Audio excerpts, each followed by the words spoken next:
Johnny.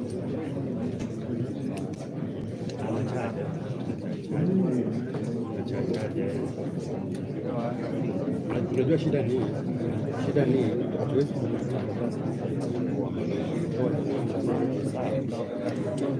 wasiingie kama huko tu stand by wakiingia tu hivi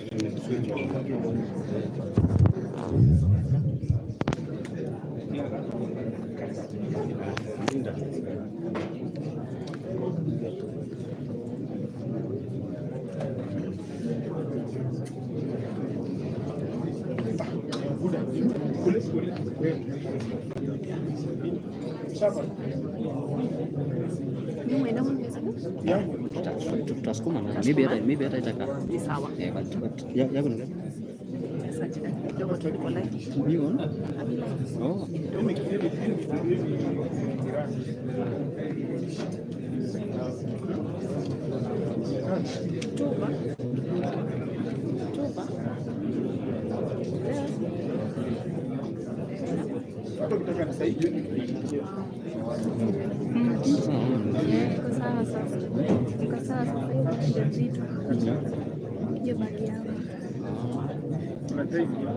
Utapata huko nini? Wapi? Huko juu. Nitainua.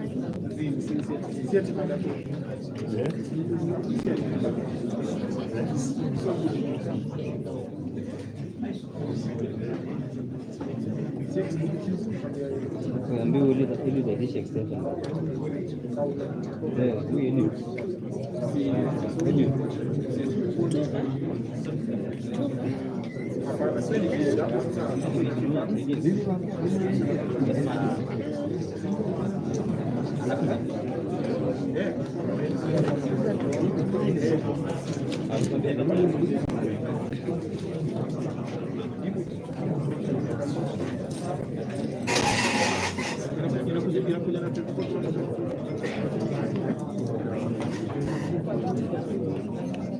By the way,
Alafu nimeweka 48.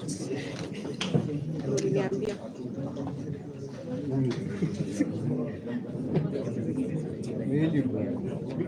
Anakusaidia. Anasema ikuje huko.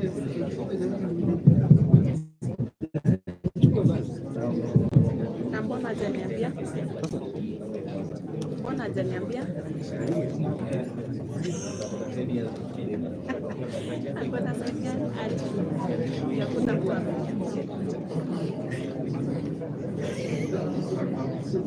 Atembea. Atembea basi.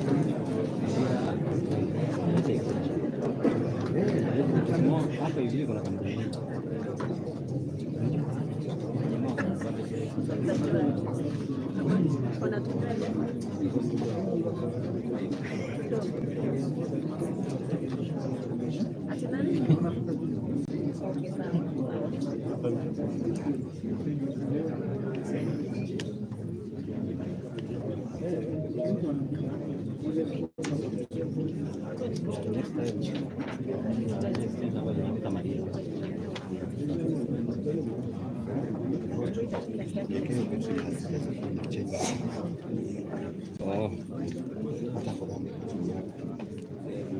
Sasa naomba usukume hii beti hii. Nataka iende hapa mbele.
Sasa shida ya kupia pawa ni kwa sababu mimi niko na pawa sasa hiyo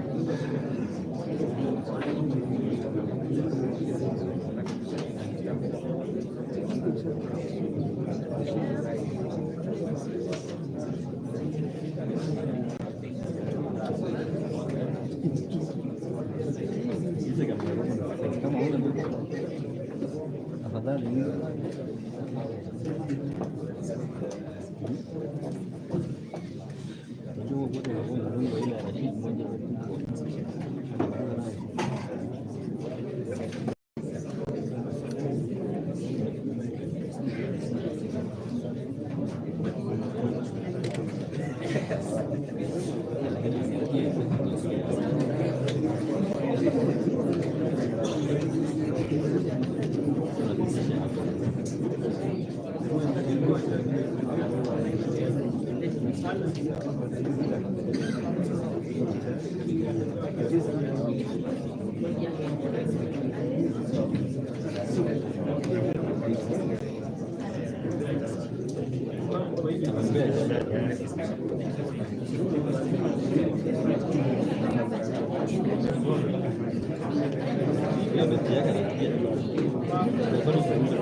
Yes.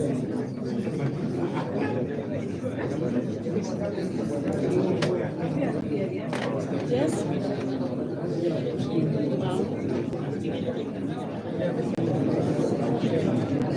Ati?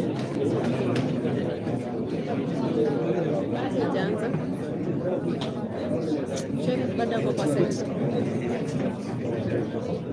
Hata mtu. Yes. Ati?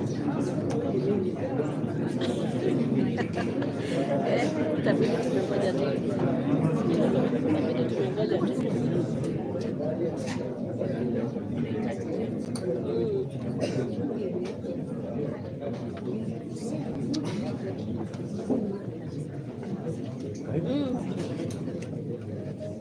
Nani? Kuna sigei wa Bomet anawakilisha Senate.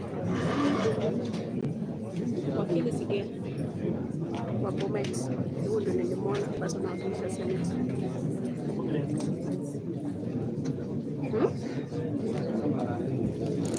Nasemaje?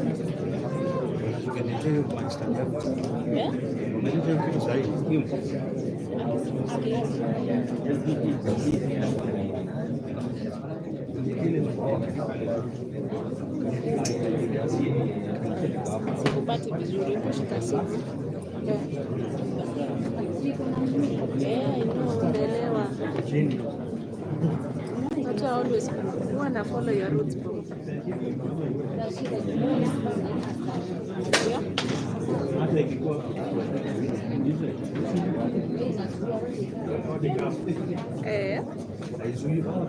It's okay.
Unasema unataka ikae hapa.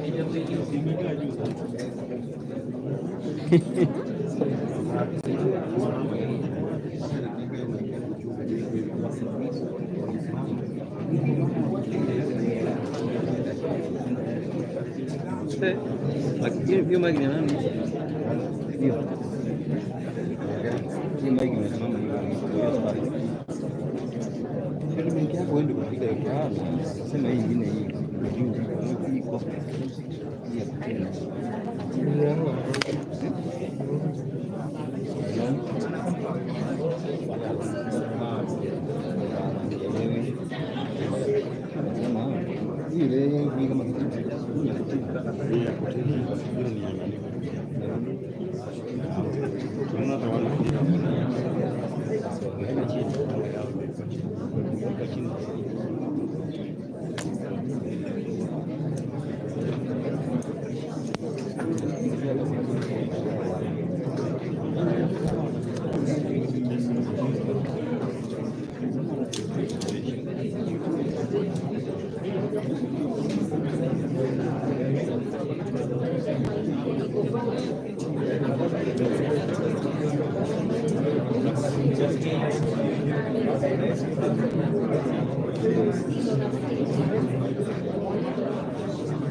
Olo. Hukwenda.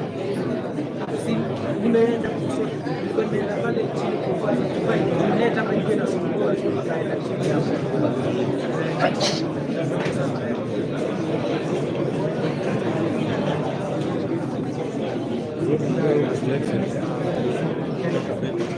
Kama tujeke sasa hivi.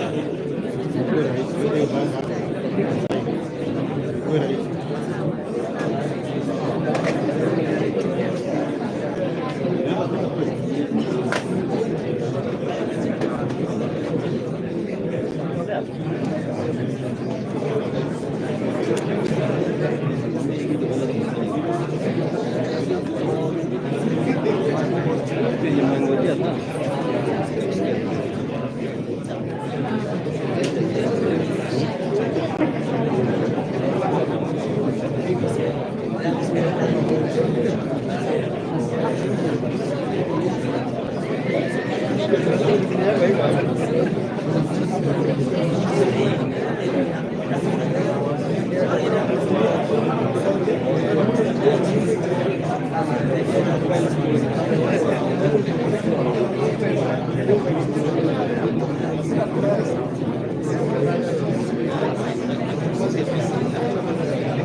Thank you.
hiyo mlango inagongwa hapo.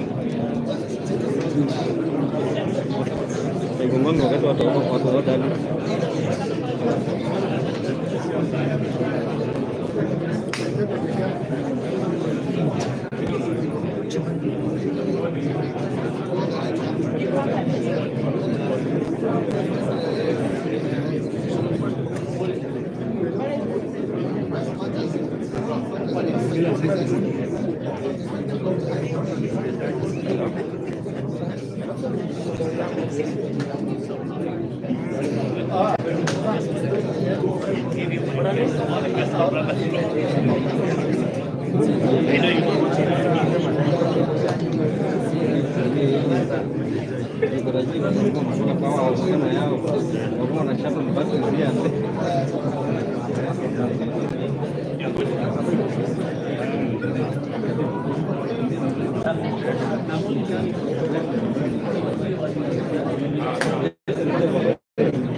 It's here in this bag. Let end up when it's your application.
Go Vitaji akiongea. Yeye mpande ama mko na msema? Hello? Kuna msema na kamera namba 2. Kuna kamera nyingine huko. Huyu akiongea. Anze napata kamera zetu zote bado. Mtapani kidogo. Ndio live.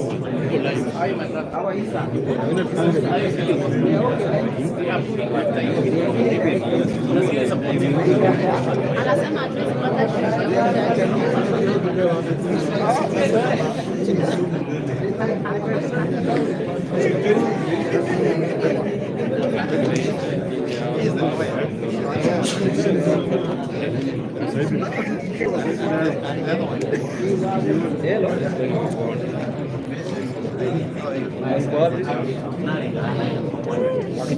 Kisha mwambie ikuja kwa kamera maana hapa tuko na nini?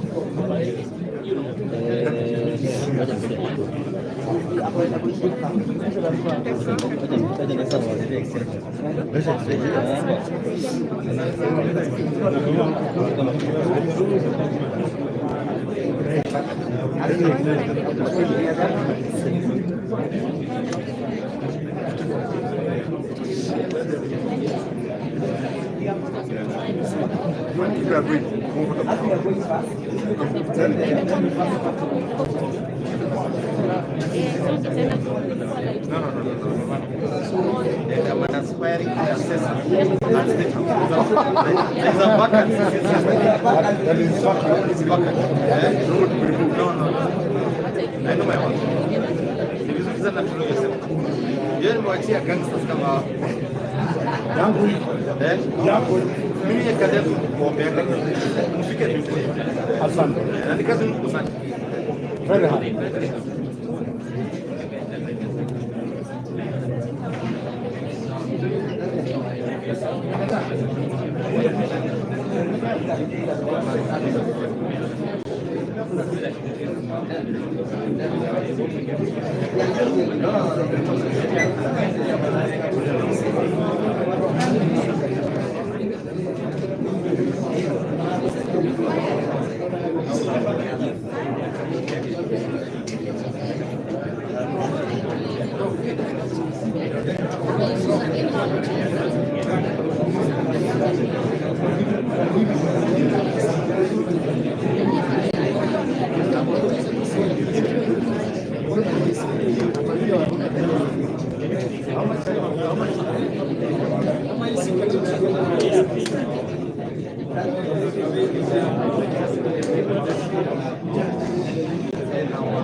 coi language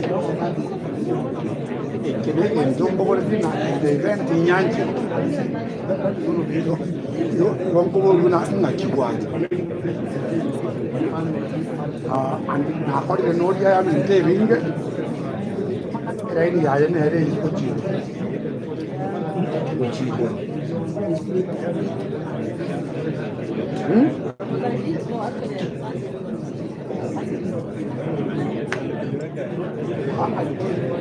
Sì, hai capito cosa non hai visto ma che dai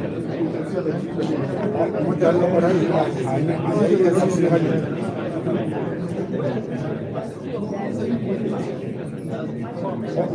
di lui di avere draft tanto per avere draft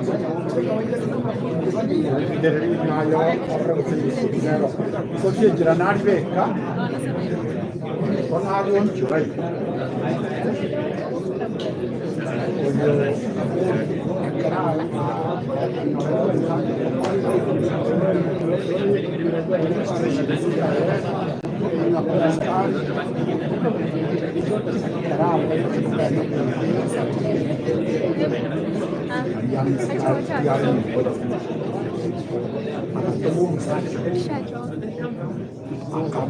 akamwane chivesa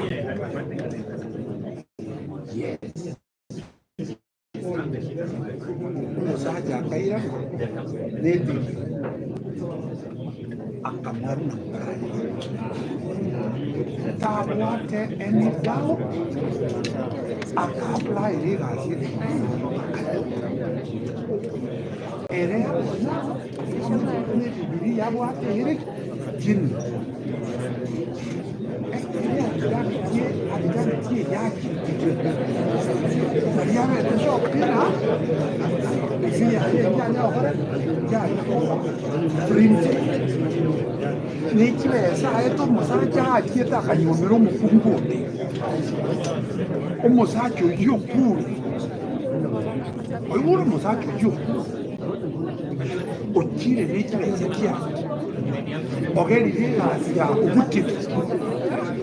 Okay, then what you say? Why?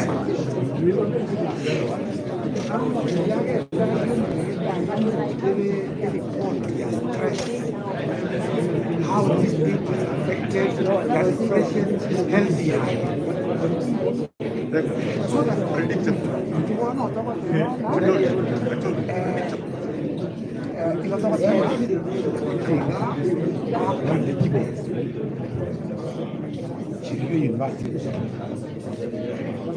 University printi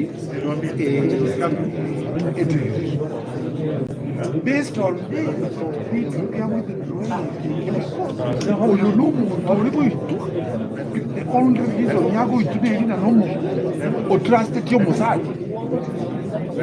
and that institution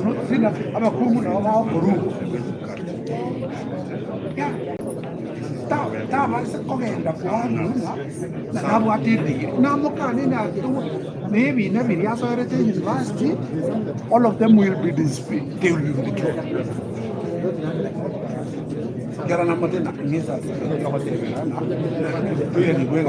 You don't have it.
Leta hiyo nini yako.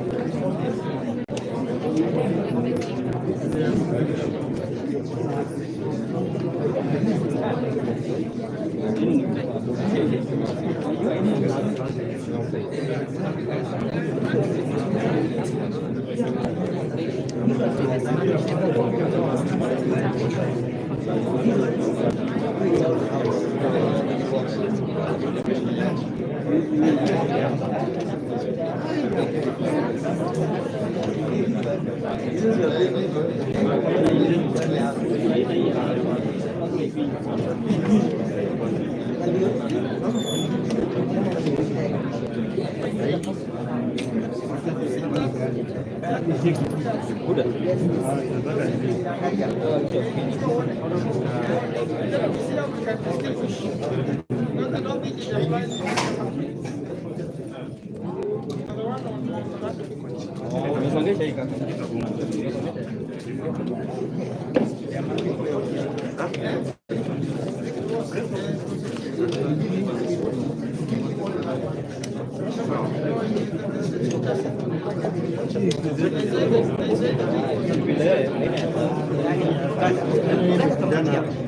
hata Amerika alikuwa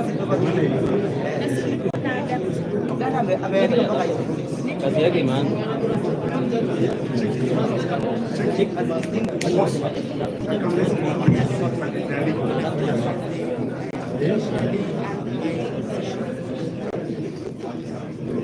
Namba unajua mahali ipo?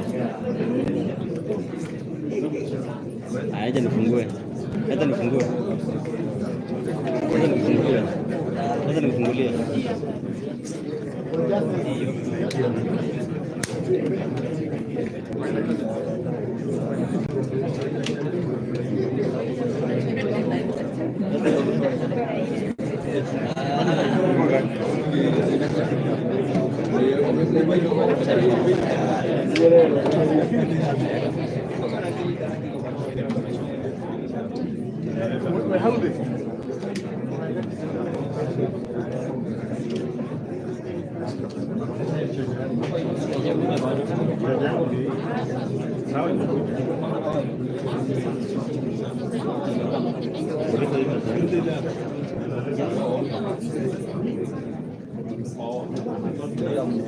Tunggulah hivi hapo.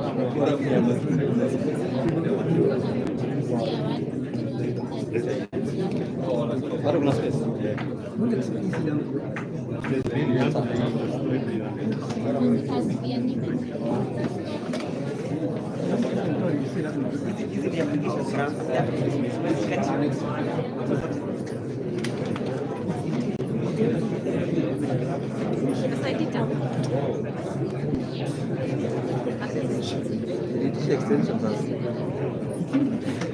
Unaona hapa?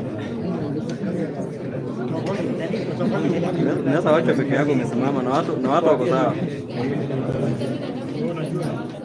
Shika hii.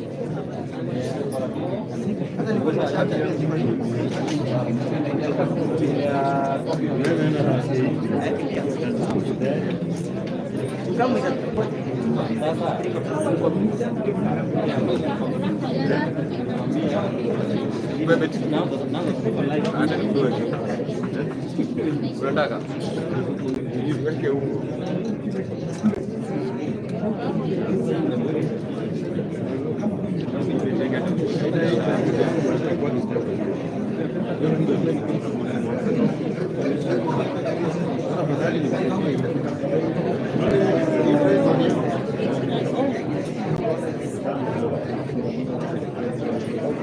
not administrative.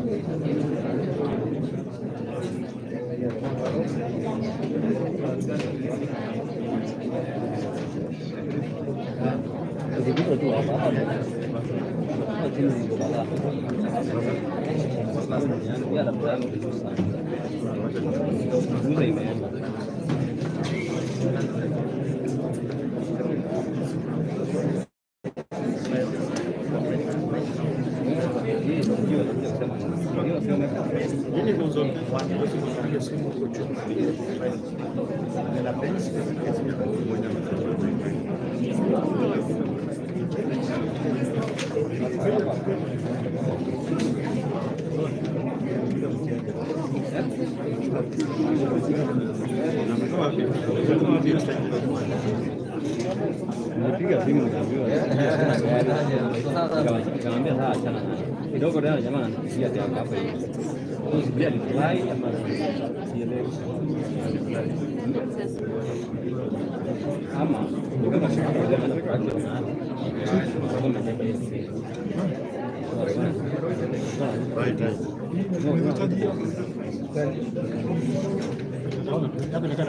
Oh, I see. Wewe tumesema tumpatie binti moja. Simita. Huyu anachati. Usimpatie moja. Una sasa unaona kwa nini? Bwana uzima, sina mchaji. Nini hapo? Nini hapo?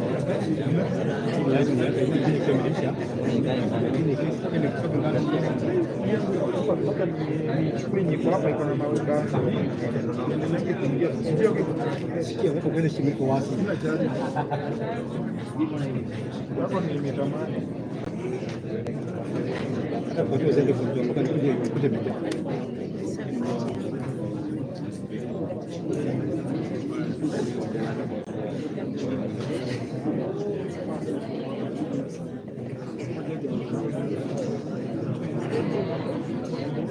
Mambo iko shwari, siko zima bike. Siwezi toa.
Of course, what will go fast is this approach. Nilikuwa naomba niingie moja yangu ingie kidogo.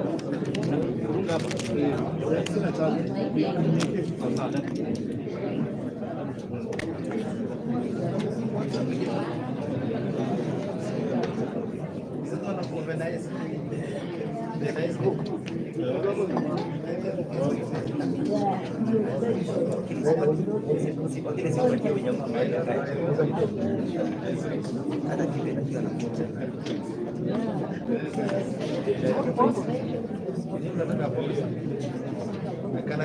Anataka apology.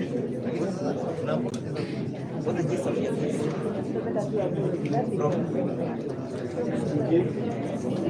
So you're not with us? How now?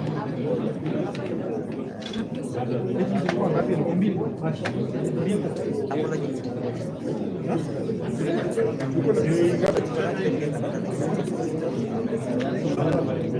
Whatever imagination, whatever it is,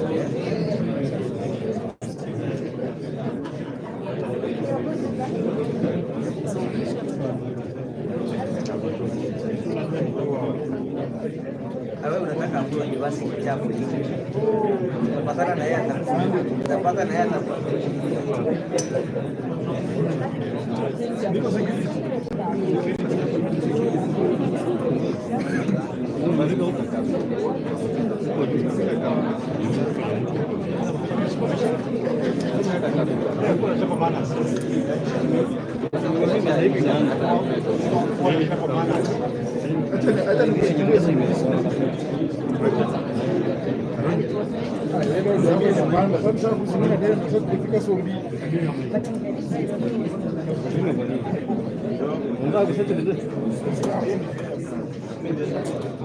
But you're coming here, these are people that are coming here, these are people. You will still be addressed. You will still address me. But if you take the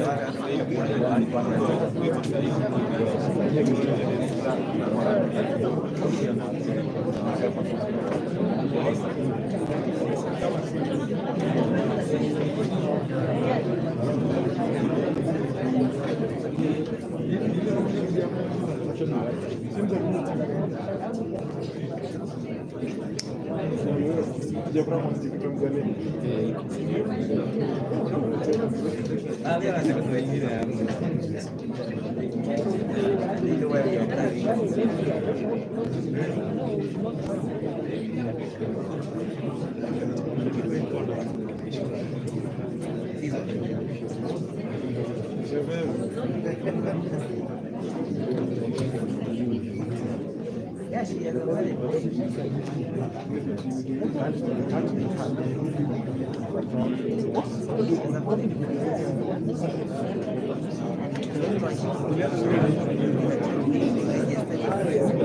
And you say that you are doing just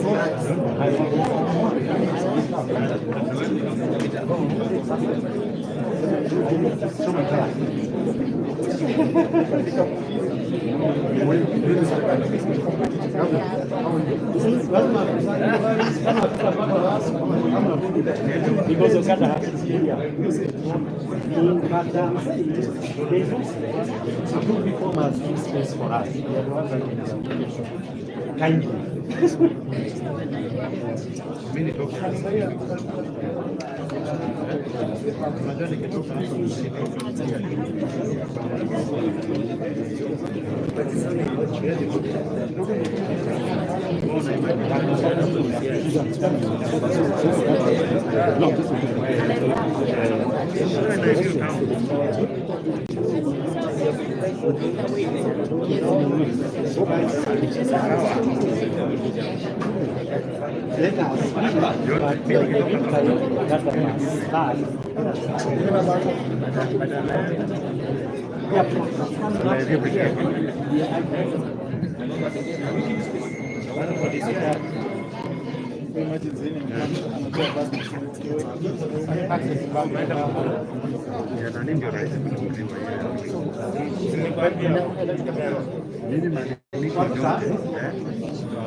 So the ignorant can justify that.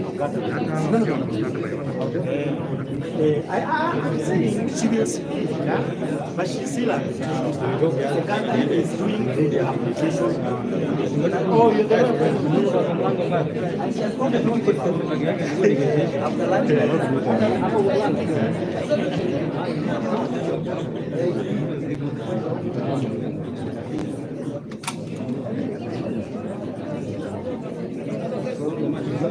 I know I also hear about it. Now, the question is, there is an application which says that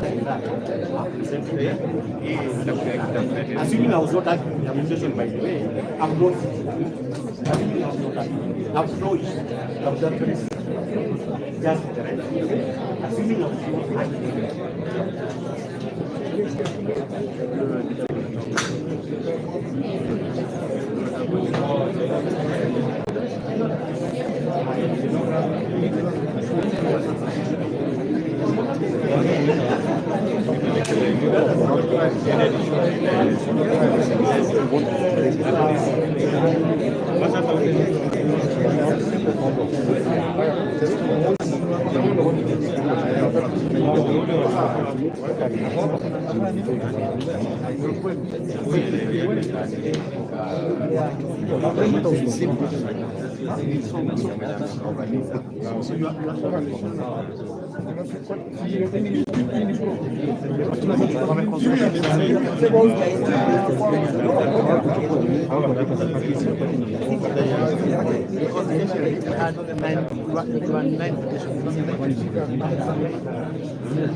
Who was the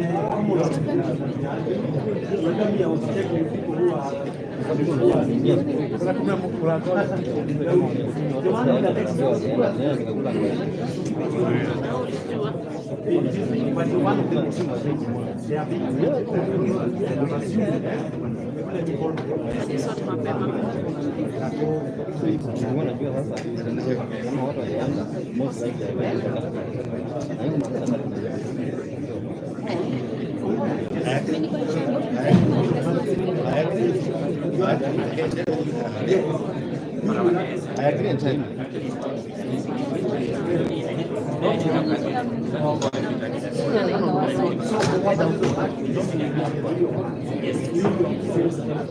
You are right.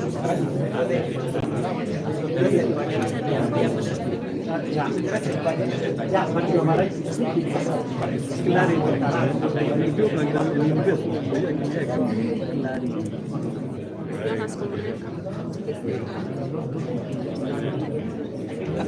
So she will be the first one to start. Oh, start.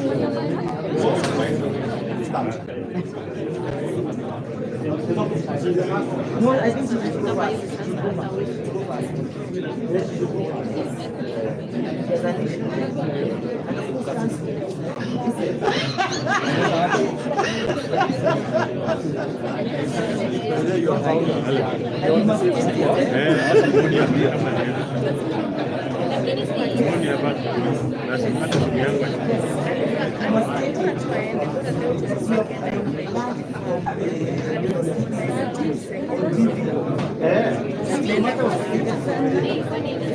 And you are no notice. Yes.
Yeah. Inaelekeza kabisa.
Good afternoon once more.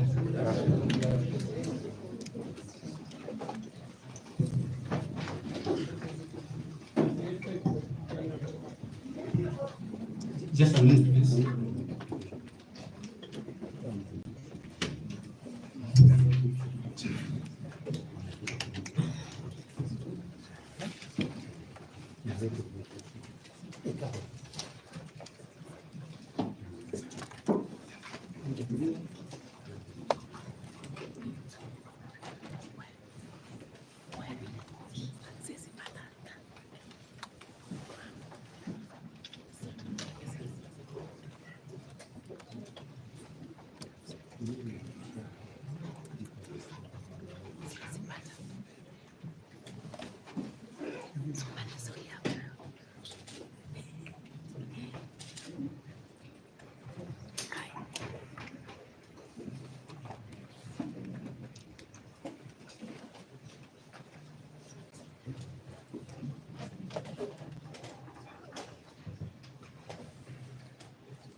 we wish to issue the following directions on how we are going to proceed. For good order and pursuant to Rule 17 of the Rutunga Rules, which empowers the court on its own motion to consolidate matters for expeditious disposal, the following petitions are hereby consolidated. Petition number E 365 of 2024, where petition E 013 of 2024, E 014 of 2024, E 015 of 2024, Nairobi petition E 565 of 2024 shall be the lead file. All filings henceforth shall be made in the lead file.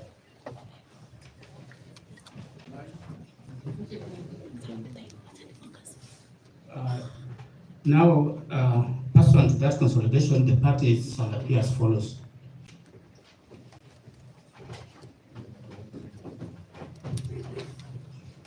Okay, so the new order of appearance of the parties will be as follows. HA, the Gachagua, will appear as the first petitioner.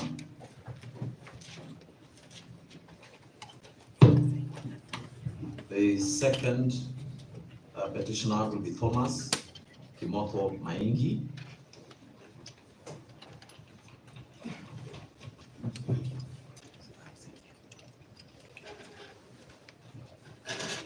The third petitioner will be Honorable Jane Jerry Maina.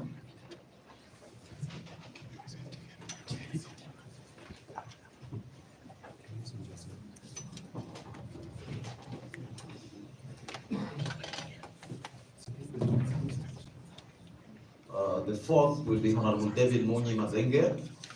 Fifth will be Peter Gichobi Kamoto. Sixth petitioner will be Grace Modoni Mwangi. Clement Mochiri Muriuki will be the sixth, and the seventh will be Edwin Monene Kariuki.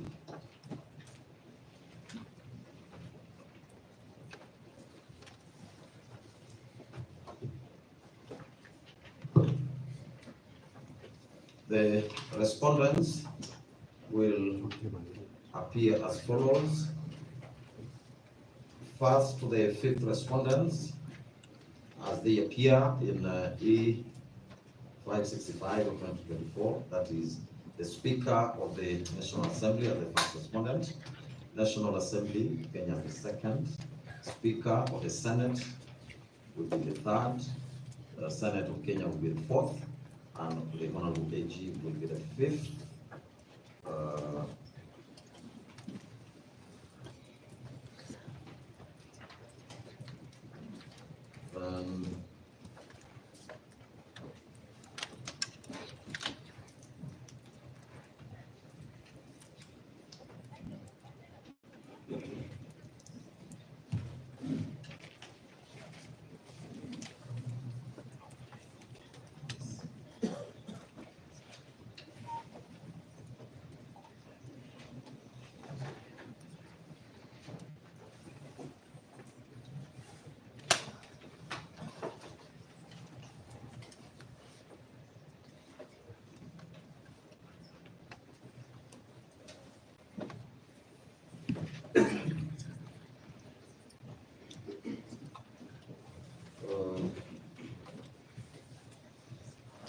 H. William Ruto, the President of the Republic of Kenya, will appear as the sixth respondent.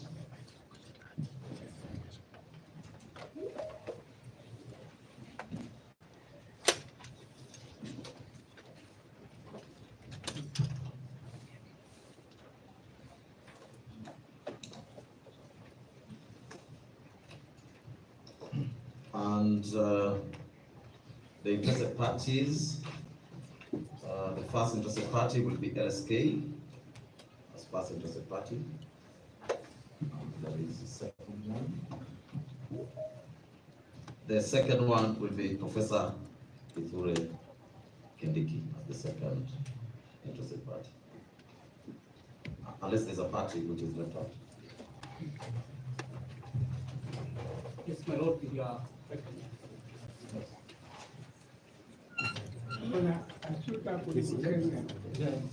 Just a minute.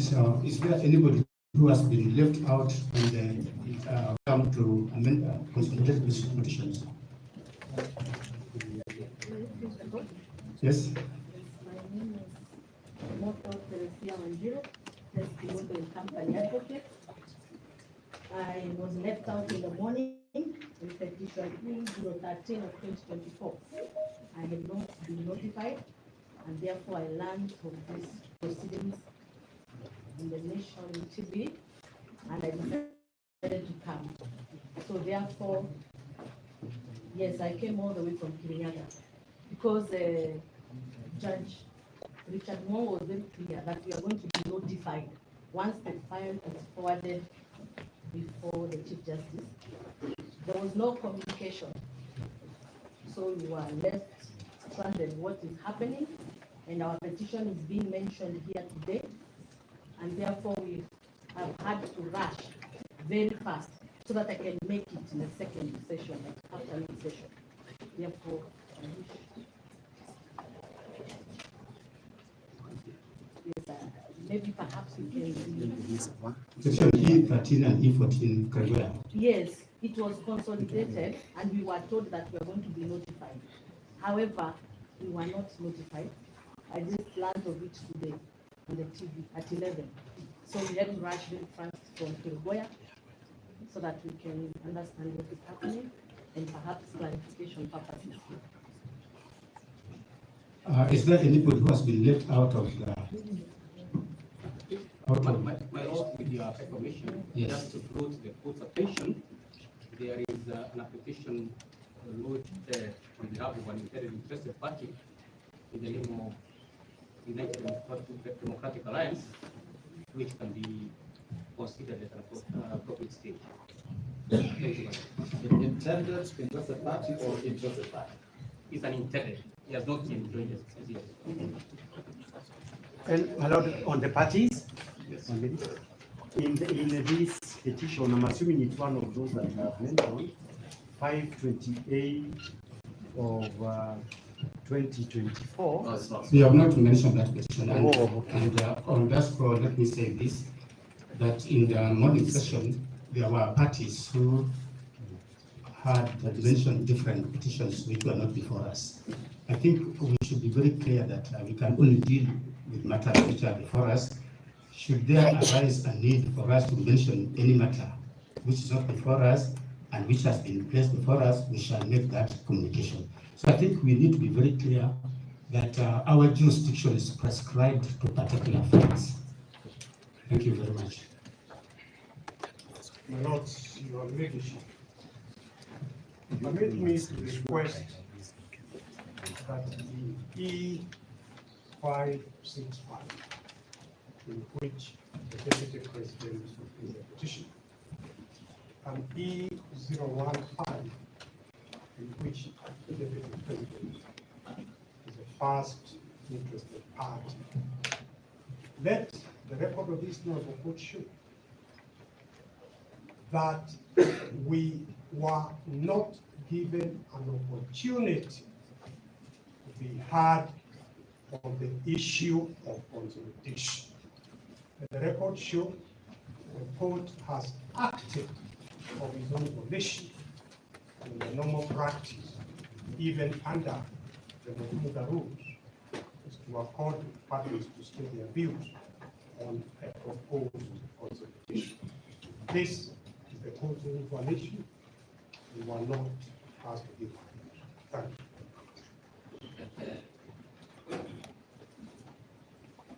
you.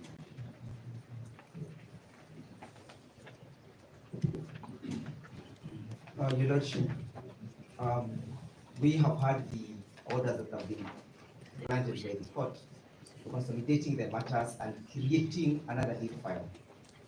And that creates the problem we were trying to address in the morning, Your Lordships. That now this bench has created 2 lead files. We have 6 files that are before you, Your Lordships, with the lead file being E522. Which files are not before you? We have now created another lead file, E565. Your Lordship, those are some of the issues you were trying to raise in the morning, that if those other files were before you, this confusion would not be rising. Mr. Ndegwa, there's absolutely no confusion in these matters. Let us not give confusion where in terms of consolidation, we have cited the rule under which we have applied, Rule 17 for avoidance of doubt of the Dunga rules. I think we need to move forward. Yeah, and my lords, on behalf of the respondents, we confirm that we are ready to move forward. I think too much time has already been taken on issues that are not of any substance. Save, we would like to make two proposals. First, we would like, my lord, having read what has been filed by our colleagues this afternoon, we would like to propose that their application for recusal and this application questioning how the panel was put together should be had together, for the very simple reason that they rely on the same set of arguments and facts. And I draw your attention to paragraph 5. They say that the impartiality of this court, the one we have before, has been questioned. And at the end of their prayers, they say that it is therefore in the interest of justice that this honorable court recuse itself. It would be gravely injurious to the respondents if they were allowed to prosecute this application, take one bite at attacking the court, and however the court rules, bring the other application for recusal and take a second bite. We would like to argue both of them together. Secondly, we would like an allocation of time, because it is quite clear to us that in the absence of directions allocating time, we are going to have another long afternoon of long, winded speeches that do not address the specific issues. We are willing to say in advance that whatever time you give us, if you give 10 minutes each, we shall accept. If you give 15 minutes each, we will accept.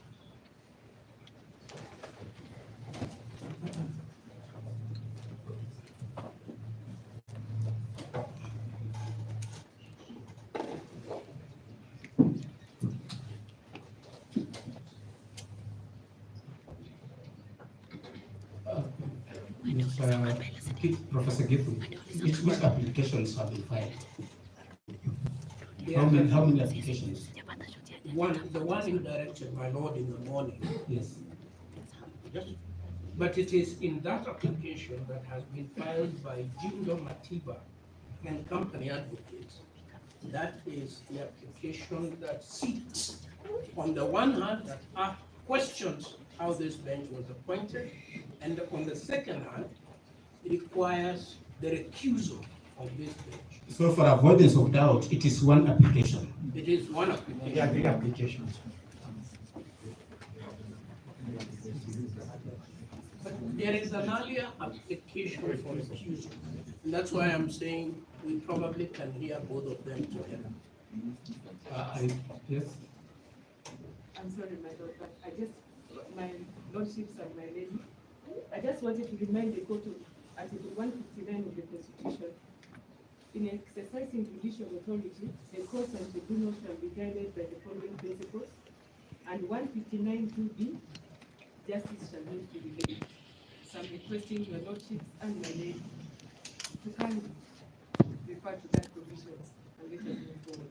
Thank you. But let it come on record that this is the first time in which, on a matter of extreme national importance, we've been given 1 hour to be able to do an application, serve it, and come back to court.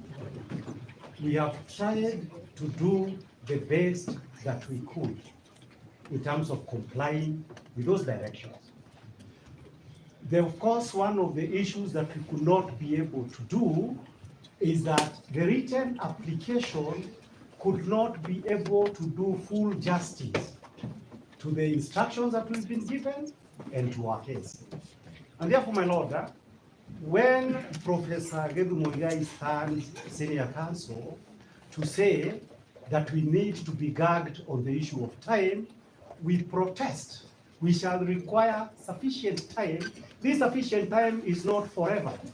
This sufficient time, at least for purposes of the three, presenting the one other application, is 1 hour. It is a list that people deserve in an application of this nature. Secondary issue, my Lord, is the issues of consolidation. Those issues of consolidation are as different as UDA can be from Jubilee. And the issue is, for purposes of the difference, the application under Article 165, and we did not hear you talk about the inclusion, because we've had to include. There are earlier complaint in the morning. I'm sorry to say this. I have. Yes, I want to interject. If my learned friend is appealing against your order, then there is the right for it. My lords and my ladies in charge. There is no, I'm responding to what has happened. Let us be fair to each other. And my Lord, what I'm saying is this, that for purposes of those applications, the application under Article 165, because in the morning when we raised the issue orally, the questions that was raised, you are raising issues against the Deputy Chief Justice, who is not a party. She is a party now, and we have served her. We took the application on the issues of the constitutional violations regarding the empanelment of this bench. We shall need the court's directions on that issue. And we've gone through the authorities within the short period that we were here. So we are standing on solid grounds. We just need sufficient time to do our business.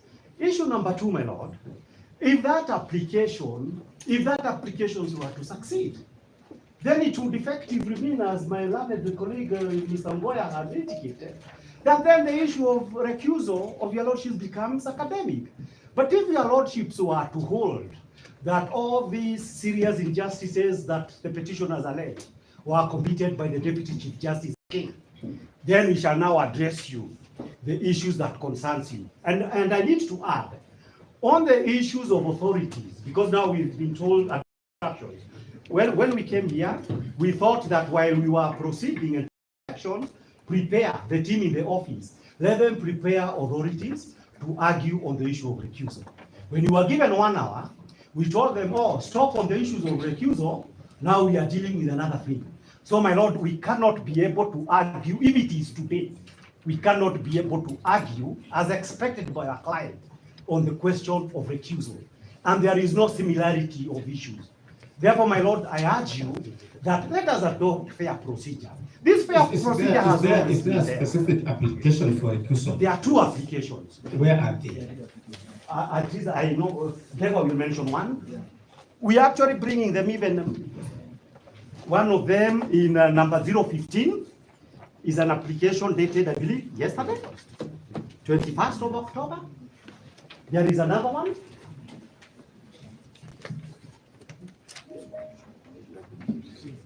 Okay, this then Yes, these my are Lord. the directions we're looking. We'll deal with the application before us. The application for empanelment of this bench.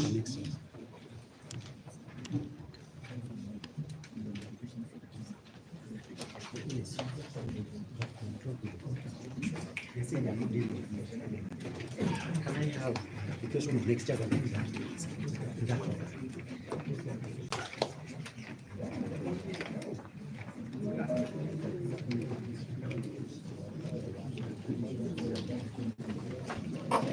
And perhaps, my Lord, before you give the directions, with my learned friend Imoto.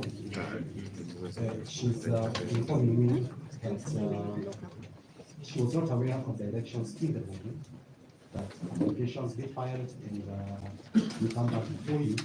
And now her petition has been integrated in the consolidated petition, that is petition number E013.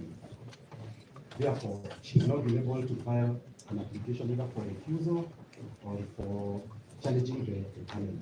She was just requesting if she can be served with those applications and the responses, and she be given time, 1 hour just like the others, to file her single application if she so wishes. Because now she's participating in the proceedings. Council, listen to this and listen to this very carefully. All of us acknowledge the momentous import of the proceedings before us. And all of us are enjoined by the rules of natural justice to do what is right. This event is not going to be taken round in circles. We will not be taken round in circles. We are here to do justice for the petitioners, justice for the respondents. And anything which is intended to delay these proceedings will not be acceptable because both parties have come to this court under certificate of urgency. Let us be very careful how we argue our matters. We want everybody before us to get justice. That justice will not be possible if every advocate who stands up wants to take the cause in cycle. We will not allow that. I'm making final directions on this matter. The matter which we are dealing with is an application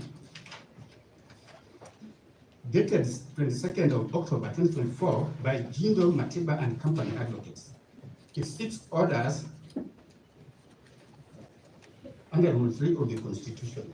We are dealing with the issue of empanelment. And then after that, we'll look at ruling for the way forward. So let us proceed. Let us be courteous to each other.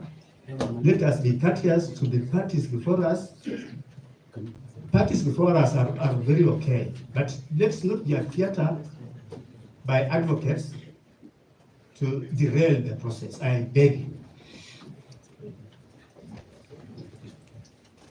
On the issue of time allocation,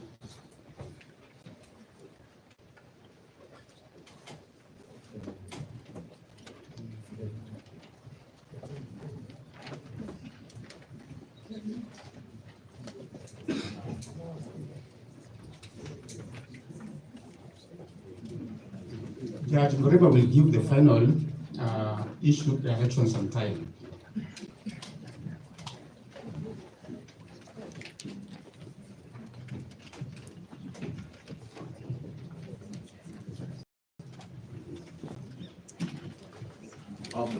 This is how we proceed. The applicant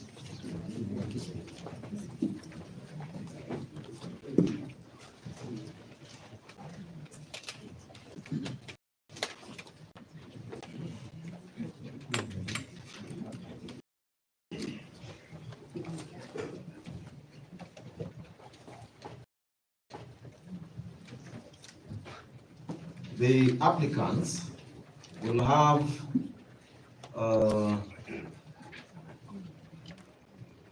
20 minutes to argue their application. Any party in support of that application will have 5 minutes to support that application. And the respondents will have 7 minutes each to respond to the application, as well as any other party which will want to respond to the application. We are aware that there could be parties who, for the good reasons given, may not have filed anything. But we also appraise ourselves of the fact that the issue before the court is an issue of law. Therefore, we'll give you time to make submissions on the issue.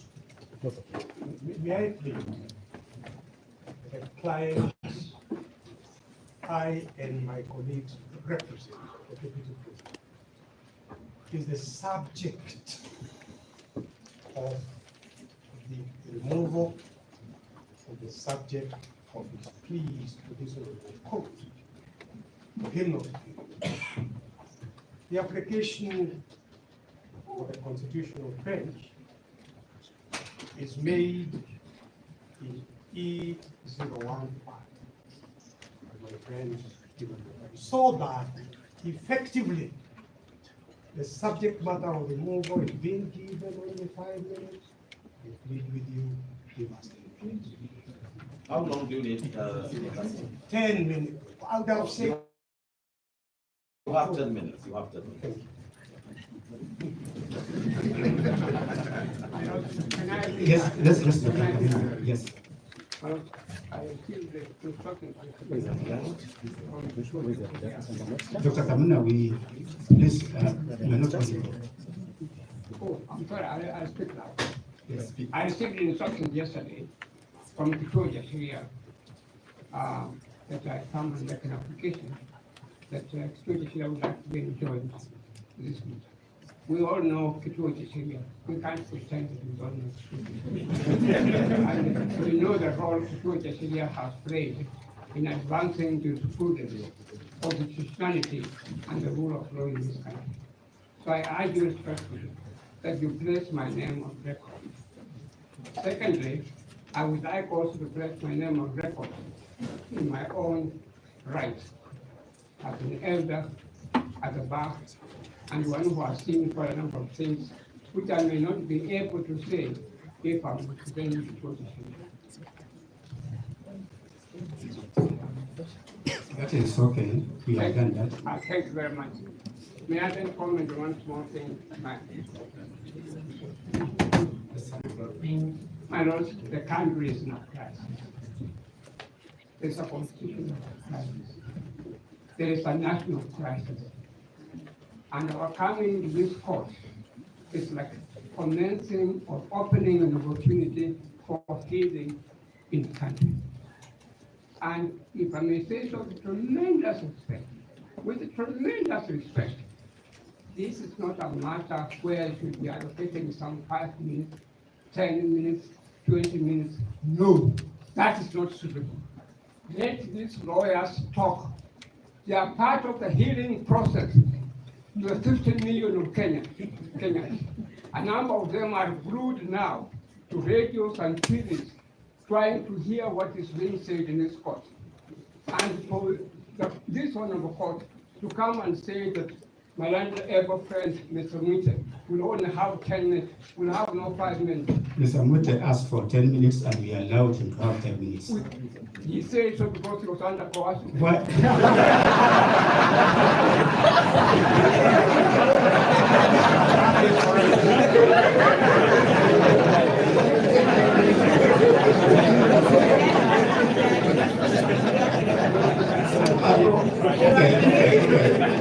I think Dr. Kamuna. I have taken the trouble to read this constitution of Kenya. I have taken the trouble to read constitutions of other countries. In fact, the way things stand at the moment, the constitution law is evolving in such a manner that it's no longer confined only to Kenya. We can have a concept of international constitutional law.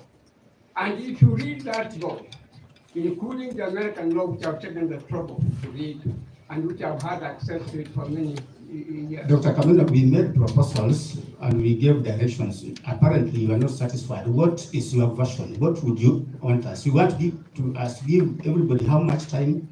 My Lord, forget about the concept of time. Forget, where are we heading for? What are we heading for? So, yeah. Yeah, we want the country to wake up and to revive and to give the life to the country. The country is Kenya, if you don't know what I'm talking about. Your Honor, let the lawyers just say what they want to say. This is part of the healing process of the whole country. Dr. Kamino, I ask you, Yes, we have given directions on time allocation. your hands are not tied with respect. Okay, tell We cannot us, just tell us, in your view, how much time do you want us to allocate parties? What I'm saying to the tremendous respect, my lord. We talk about time in civil matters and so. But we are dealing here with the issue of impeachment. Issue of impeachment of the deputy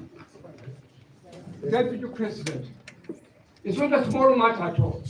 It's a matter that is touching the whole nation. It has paralyzed the nation. We have heard you, Dr. Kamino. Let Paul Minister be given as much time as he wants. Let the professor be given as much time as he wants. Let the Honorable Attorney General be given as much time as he wants. That is the healing process. And from this court, we shall all march forward with confidence. If I may quote Mutaja Makinata, before and buried the Matako New.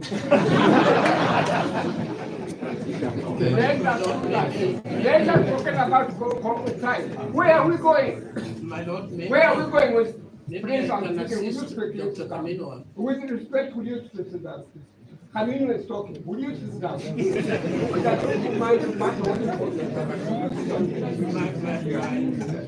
I am talking.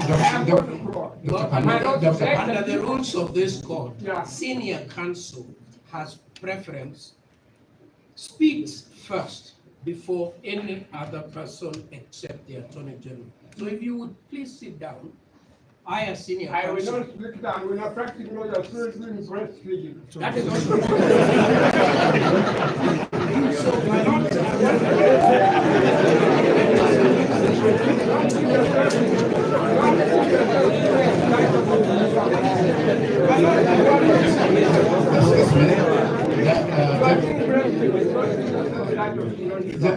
my Lord, what Dr. I'm saying, Kamino, finish what you're saying. what I'm saying to you, my Lord, we need a healing process, and this court is going to provide that healing process. Let the lawyers say what they want to say. What are we hurrying for?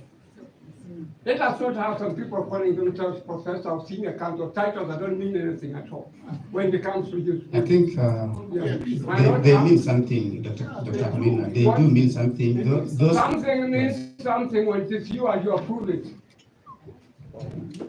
Yeah. My Lord, all that I'm saying to you, let people talk. Let people address you. Where are we going? People will talk. When the country is burning. Dr. Kamino, you have made your point. Yes, thank you very much. You have made your point. I have made the point. Professor. We have a deputy chief justice who has been removed irregularly. Let us be given time to be able to address it. My Lord, I think those of us who are representing substantive respondents, we are all agreed that you have given orders that we will comply with, including my learned senior PK Moite, who I believe you have added some more time and he's happy with that. Maybe it would help if we informed Dr. Kamino that it is not the whole matter that is being heard in 10 minutes. It's a very small slice of an application on impound. That's all I wanted to clarify. So, Dr. Kamino, I've heard what you said. We'll stick to the time allocations, but in the event that one party needs more time, they will tell us. When we come to substantive matters, let people. I agree with you. I agree with yeah. you. Where are we heading to? Thank you. Yes. Thank you.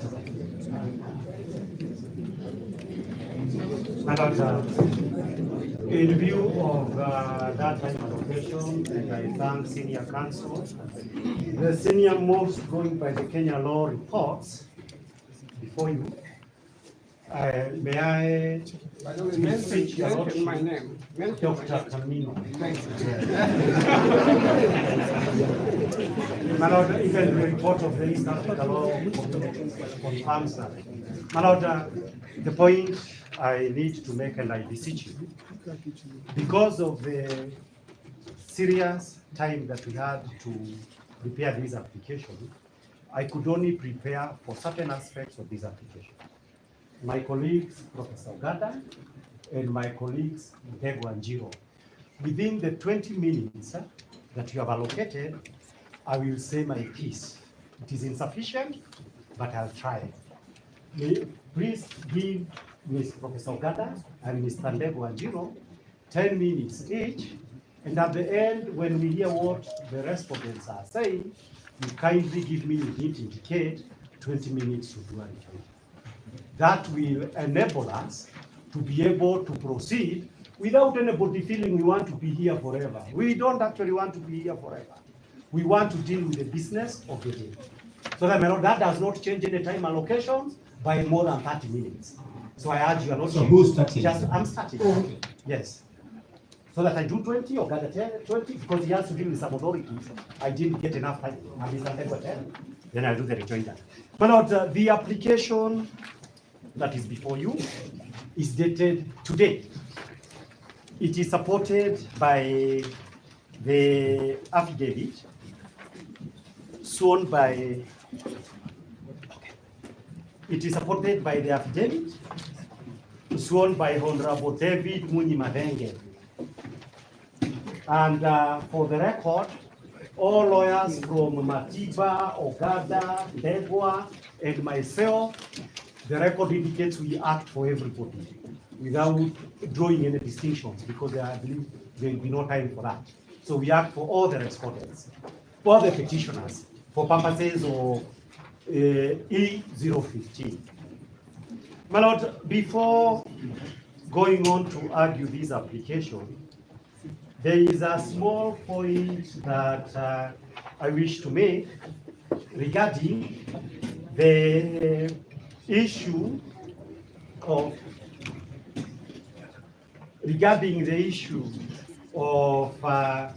why are we having a situation where to everybody watching we seem to be following an unusual path. My Lord, there is one substantive issue of procedure that we need to point out. The petitioners are before you on account principally of the violations of the Bill of Rights. The petitioners are also here on account of the relevant provisions of impeachment. The petitioners are before you, my lords, on account of the fact that the business that the framers of the Constitution ordered, one, for appointment of a nominee to take place within 14 days, and for Parliament to do it within 60 days, somehow happened within 4 hours. My Lord, those are the principal reasons why we are here. And what is the immediate context? The immediate context, my lords, and why we are here is that when petitions are filed, the duty of this court under Articles 19 all the way to 25 is to ensure that it decides whether or not the violations as alleged by the petitioners has taken place. My Lord, the way in which the law, and this is express positive law, requires that to be done is by way of a judgment. By way of a judgment is the only way that the people of Kenya would be satisfied. Have these rights been violated or not? In order to ensure that that judgment, which is the express constitutional mandate, is given in circumstances that are not academic, Article 23 of the Constitution provides that conservatory orders may be given. When this matter went before your brother judges, probably a sister also, in their wisdom, they directed this matter as such enormity that we need to preserve the subject matter. That subject matter, my Lord, the preservation of it would be to ensure the relevant office remains vacant until this case, through a judgment, pronounces itself. But my Lord, why are we here and why is there a heated discussion?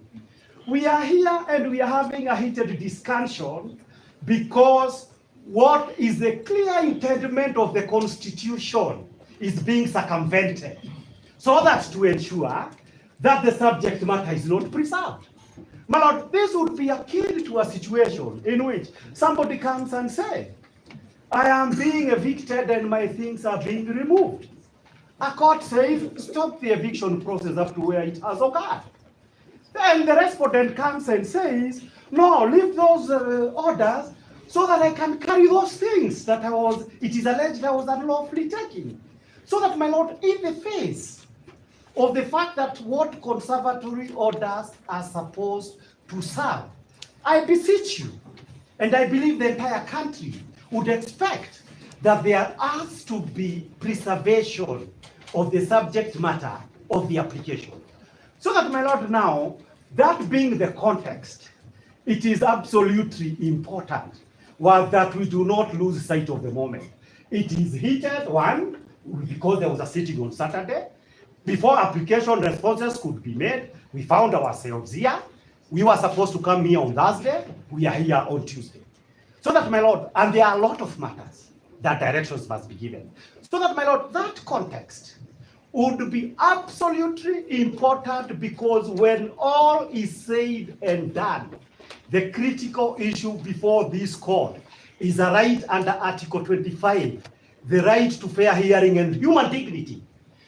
Right to fair hearing and human dignity cannot be violated even during an emergency.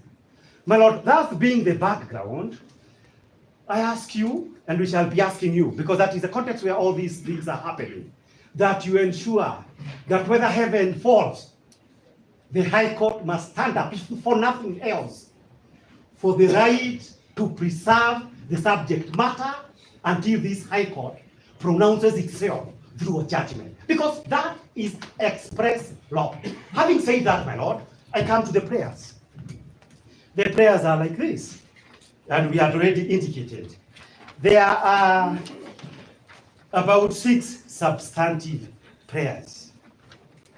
The linchpin of these substantive prayers, my lord, is the fact that the Deputy Chief Justice, under Article 165, does not have the power to appoint or assign, as the words used by the Constitution, members of a certain court to hear the matters. My lord, Article 165(4) is very clear. Where the Constitution says the President and Article 149 can nominate Kindiki, there is no argument that is made that a minister or somebody else can be made. We expect that there can be no feasible argument where the Constitution has expressly said that the Chief Justice shall do something. The Chief Justice in this case did not empanel this bench. My lord, we are urging this honorable court to make a finding that unless the Constitution is interpreted or amended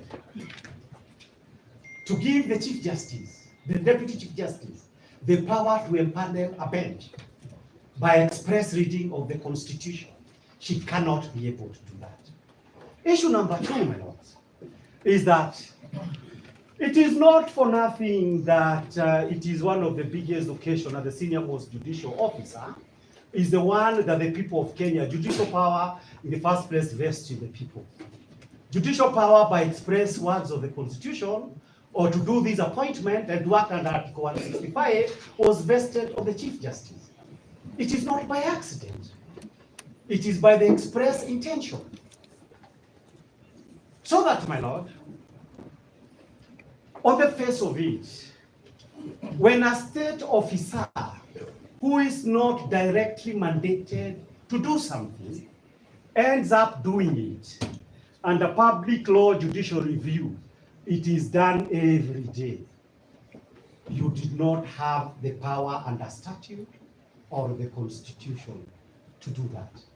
There are so many cases, starting with Madhu versus Republic. I think it was sometime in 1974, where somebody at City Council did something where the law did not allow that person to do that. So that, my lord, all these cases we are aware of. So that, my lord, as far as Article 165 is concerned, we submit that that is not possible. But, my lord, this argument is developed a little bit further by the petitioner's applicants. Because the petitioners applicants are saying that the Deputy Chief Justice, having usurped the powers of the Chief Justice, she proceeded to do two things. One, to sit at night to appoint a bench and to authorize that bench that sat on Saturday to conduct their business on Saturday. But those are irregular because, as we are saying, when this is not a matter of public emergency. Of course, it was a matter of public emergency before the National Assembly and before the Senate. But because of the timelines we've given you, my lords, it is not a matter of public emergency. But having found herself in that situation, she decided to treat this matter as one of public emergency. Then, my lord, she directs come and sit on Saturday. We have set out in our applications and in our affidavit. There must be certain circumstances under our laws, the High Court Administration and Organization Act, that can justify for any bench to sit outside on Saturday and Sunday. There must be express reasons. Those express reasons, as we sit here, agreed. We still do not know them. And if we do not know them, every Kenyan would be aggrieved by a decision made in these circumstances, would have every reason to be concerned that from the word go, there was a conspiracy to commit injustice. My lord, all of you have been honorable members of the High Court. There cannot be, where there is no public emergency, for occasions to arise that for the first time you would effectively be accused. You engaged yourself in a conspiracy to undermine the Constitution and to defeat it in a manner that would amount to treason. So that, my lord, the point that we make is that in the absence of a public emergency, what has so far happened is not only just unconstitutional, but something that would amount to violation of the Constitution and something that would amount to violations of the Penal Code as far as the issue of observing justice is concerned. My lord, for argument's sake, we proceed to make that argument. Let's assume that there was an emergency. We submit there was none, but let's assume there was one. If there was an emergency, then it was incumbent upon the Chief Justice to read, and they were in the newspaper and in the news, all these cases that honorable judges of the High Court from various stations had recommended for a bench to be appointed to hear them, to consider them, and place them for hearing on Saturday, and to fast-track that hearing. But, my lord, what is it that happened? My lord, what actually happened is that you have a situation whereby the respondents, who are basically agents of the government of Kenya and its various appendages, have gotten their applications to be satisfied and for a bench to be specially convened to sit, because from the standpoint of the petitioner, to set aside the conservatory order in order, as the petitioners contend, the violations of the Constitution may be completed. My lord, justice in this case, if it means anything, it must mean a very simple issue. The multiple violations of the Constitution that are already ingrained and embodied in the various applications, we cannot allow them to be completed, because this is what it's all about. This is what the decisions of the Chief Justice was all about, to complete the serious violations of the Kenyan Constitution. By your oath of office, your lordships are committed to stop a respondent and a government and its appendages that act in this manner.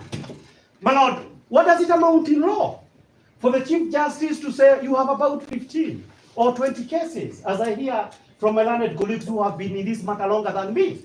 I'm here today for this matter, and I'm here because there is a constitution in Kenya. My lord, that being the case, there has to be satisfaction If the Chief Justice, and she's a party in this application, cannot be able to justify why did you choose to address the grievances of the Attorney General and the government of Kenya and leave the petitioners? The first right of hearing under our constitution, I deal with Mutunga rules every day, is that the petitioner will have their rights to be heard, to prosecute their case. That is what the Bill of Rights means. The respondent, even under Mutunga rules, will respond and answer the allegations that have been made. But my lord, where the Deputy Chief Justice chooses to fast track the grievances of the alleged violator, common sense has to be affected. My lord, the conscience of this court must be bothered. Such conduct in the normal sense of things. We went through the removal of judges during those days. There was just minor infractions of the right to be heard, and judges were shown the door home. But my lord, here, it is a systematic decision consciously made that would have very harmful effect for the jurisprudence of our country and for the meaning of our constitution. So that my lord, so that my learned friends can be able to speak for themselves, we are alleging that as long as the bench has been appointed by the Chief Justice, who has declined to follow the fair process for purposes of appointment of the various judges to see, there cannot be a valid appointment. Not because I and my colleagues here would have anything on a good day before any of you, your lordship. We have done very many matters. You have courageously stand up for the constitutions in various matters, but my lord, unhappily, we have to be the ones saying that it would appear to a section half of this country, if not 3/4, that you have been enlisted in service of the violations of the constitutions. My lord, that may not have happened, but that is the only way reasonable people would be able to interpret all this, particularly against the background that even the Gen Z were abducted. The substantive Chief Justice did not empanel a single bench to sit on Saturday or on Sunday. That is why this, but the context in which this matter must be viewed. My lord, there are certain authorities, my learned colleagues will go through them, but I need to mention at least two things. My lord, of course, the arguments would be made. I think there was some time back, probably in the Okio Mtata case, my learned colleague will clarify, where the Deputy Chief Justice, the same Deputy Chief Justice, made an appointment. There was no substantive Chief Justice at that time. There was a decision that was saying this is administrative. That decision is not binding. But my lord, more importantly, now that this issue is arising directly, this court must retire, make a very reasoned decisions to settle this issue. Whether in every other case in which the constitution or statute says so and so will do this, if that so and so does not do it without failure, the High Courts and the Court of Appeal have always held there was no jurisdiction. An order of certiorari have always issued. It shouldn't be different in this particular matter because the power belongs to the Chief Justice. Now, the second issue is a decisions, I believe, one of you was involved, and I believe it is a case of Okoicho Mtata versus JSC, and the decision in that decision was that at paragraph 29 to 38, basically it says that where there is a substantive Chief Justice who is a state officer, she does not cease to be a Chief Justice in this era of technology. And accordingly, the Chief Justice, the CJ, does not have authority under the constitutions to assign roles assigned to that office. So that, my lord, in this case, even assuming that in writing the Chief Justice had assigned this role to the deputy, and that has not been alleged, it would still not be good enough, because wherever that the good Chief Justice might be, this is something that she could have done as expected her. And the people of Kenya obviously would be interested because of the nature of this matter. Why would the Chief Justice abdicate to do her job and let her deputy to do her job in a manner that aggrieves the petitioners? That is an important question, because it is the job of the Chief Justice. There is a huge mandate that is given by the Chief Justice. Do your job with the entire authority that your office carries. So it cannot just be that it is for the Deputy Chief Justice who has usurped. It is also abdication. What would be the basis for abdication? The Chief Justice not to do their job. The other case of, just 1 minute, 1 second. The other case of, I think my learned colleagues, so that it can be faster, I don't want people to knock me. My learned friend can, my learned friend can do her, let him do his 10 minutes, then he can do his 10 minutes. Thank you very kindly, my lords, my lady. I'll only highlight a few issues which are legal. I'll move from Article 1 of the Constitution, your lordships. That Article 1 has created organs of government. Among them is the organ of the judiciary. And it has clearly provided, your lordship, that the people of Kenya, in the exercise of their sovereignty, they have delegated their powers to those organs.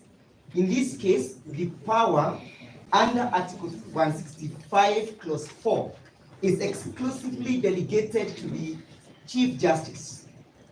Your lordship, in administrative law, we all write that a person who enjoys delegated powers cannot further delegate those particular powers.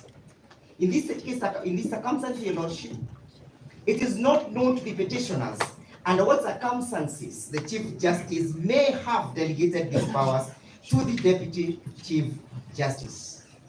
It is our humble submission, your lordship, that the powers and the functions under Article 165, Clause 4 are not capable of being delegated. Further to that, your lordship, you see cleave under Article 159 of the Constitution, which provides that, your lordship, that judicial power is derived from the people and shall be exercised by the courts and tribunals established by this Constitution for and on behalf of the people. That article again clearly indicates that this power under Article 165, Clause 4 is not capable of being delegated. How about, your lordship? In the Constitution, your lordship, I invite you to look at Article 160 or 260 of the Constitution. It provides if a function has been created to be executed by that particular organ, it is only that organ that is capable of executing that particular function. And for the question of further delegating that particular function cannot arise so as to say that the Deputy Chief Justice had the constitutional mandate to appoint this bench to adjudicate over these particular files. Your lordship, we have put up a case that the Deputy Chief Justice has not only violated the Constitution, but also violated the rights of the petitioners to be heard under Article 50 of the Constitution.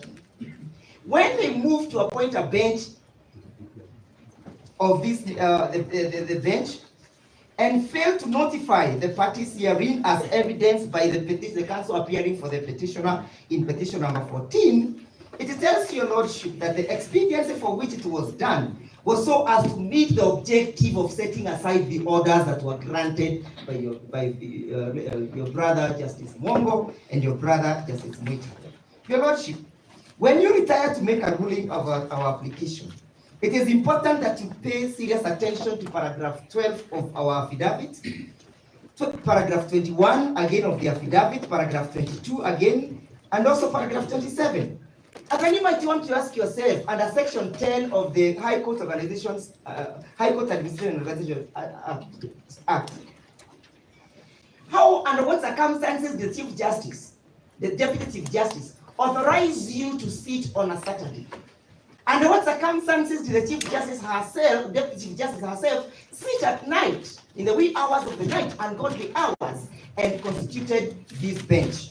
Your Lordship, it's our humble submissions that Article 10 has only arrogated that function again exclusively to the Chief Justice, and that the Deputy Chief Justice has no power under Section 10 of the High Court Organization and Administration Act to order you or to authorize you to sit on an odd day like that or the Saturday. Your Lordship, permit me to draw your attention again to the case of Omtata.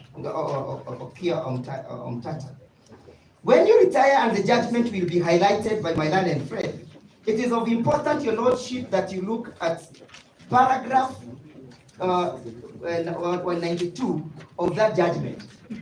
It has given the circumstances under which the Deputy Chief Justice can act in the absence of the Chief Justice. One is if the Chief Justice is indisposed, if he resigns, if he's dead, or if he's hoarded out of office.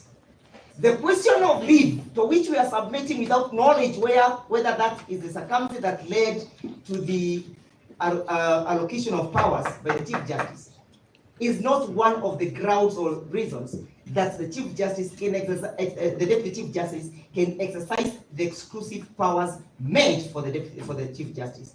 Finally, Your Lordship, all these avowals contained in our affidavits have not been controverted by the respondents through a replying affidavit. They have only filed the grounds of opposition, to which they shall bring to your attention the case of Container, which has been distinguished by the case of Okia Omtata. The grounds contained in our affidavit, Your Lordship, are uncontroverted and they must be admitted as such. I beg to rest my case.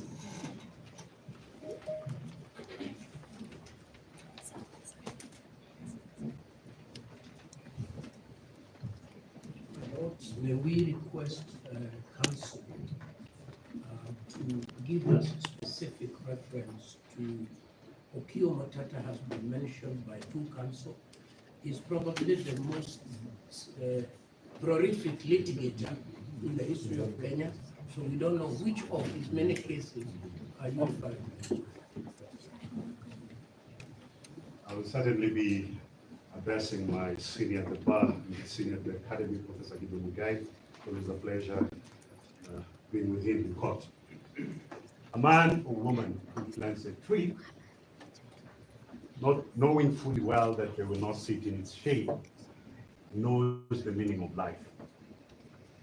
You sit today in such an epochal moment that what you do here has significant ramifications for the Republic of Kenya.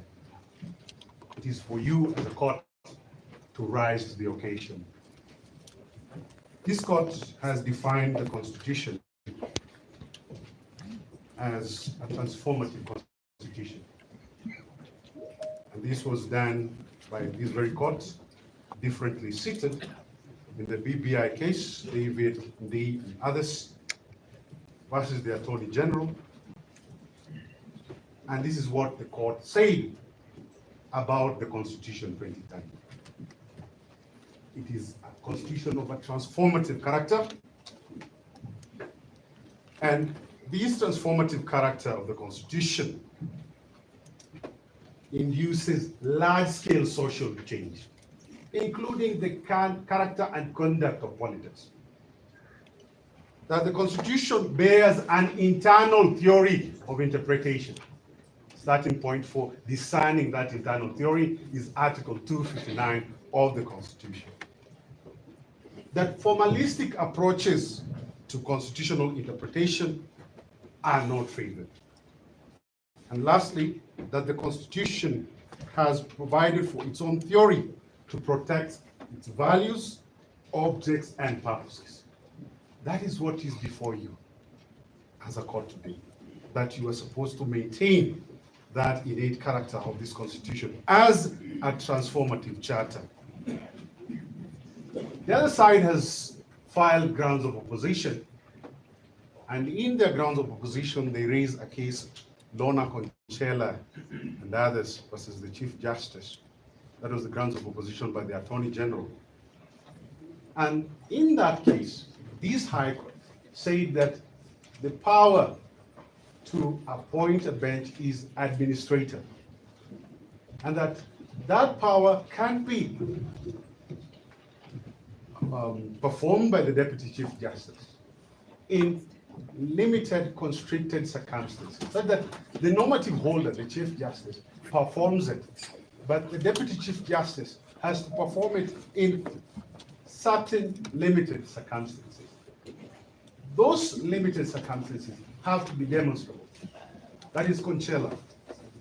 Your Lordship, Justice Murima, sitting in Okoiti versus JSC and another petition, E408-2020, 2021 EKLR, I believe that is what Professor Gidumuge was asking about.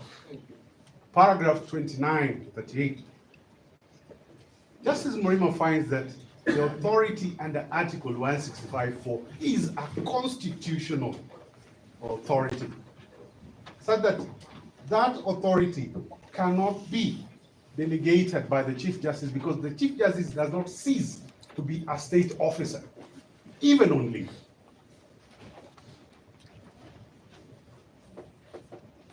We have another authority here, Petition 31 of 2013, Kenya Medical Research Institute versus the Attorney General. This is found at 2014 EKLR at paragraph 37. Kenya Medical Research Institute versus the Attorney General and three others, 2014 EKLR. This case at paragraph 37 says this, that the Chief Justice under Article 165.4, the authority to empanel a bench, performs a constitutional mandate. And this is not an administrative function, as was in the old constitution. Where do we go? I'll invite the court to look at the express wordings of Article 259.3a that expressly decrees that authority granted to a specific office must be performed by that specific officer. That is Article 259.3a. I'll want this court to consider the decision of the Court of Appeal, and this, the other side can take judicial notice of, the court can take judicial notice of the case of Karisa Chengo, whereby the office of judge and the person of judge are synonymous. So that the Chief Justice, the person, and the office of Chief Justice are synonymous. And therefore, we cannot separate and delink the holder and the person.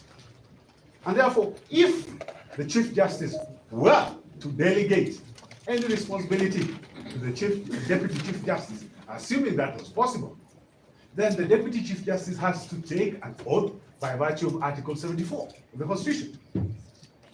There has to be instruments prepared authorizing the DCJ to act as Chief Justice, and for what purposes? Ladies and gentlemen, honorable court, the Greek tale of Ulysses, the coxswain who was asked to block his ears using wax and to avoid the temptation of alluring music, that story echoes well for you today. It's politics, there's a lot of heat and rancor, but for you, as the court, an apex court under the Constitution, yours is to uphold and defend this Constitution as required at Article 3. That's the sole mandate of this court. Thank you.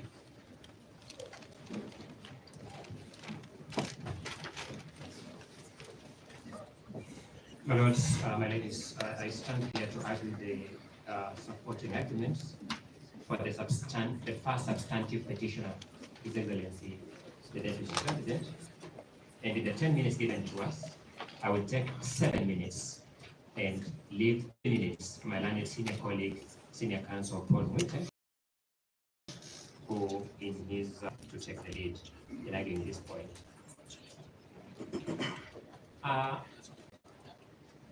Allow me to begin by juxtaposing 3 constitutional provisions then pose the challenge that I would ask my lords to retire with for purposes of your consideration.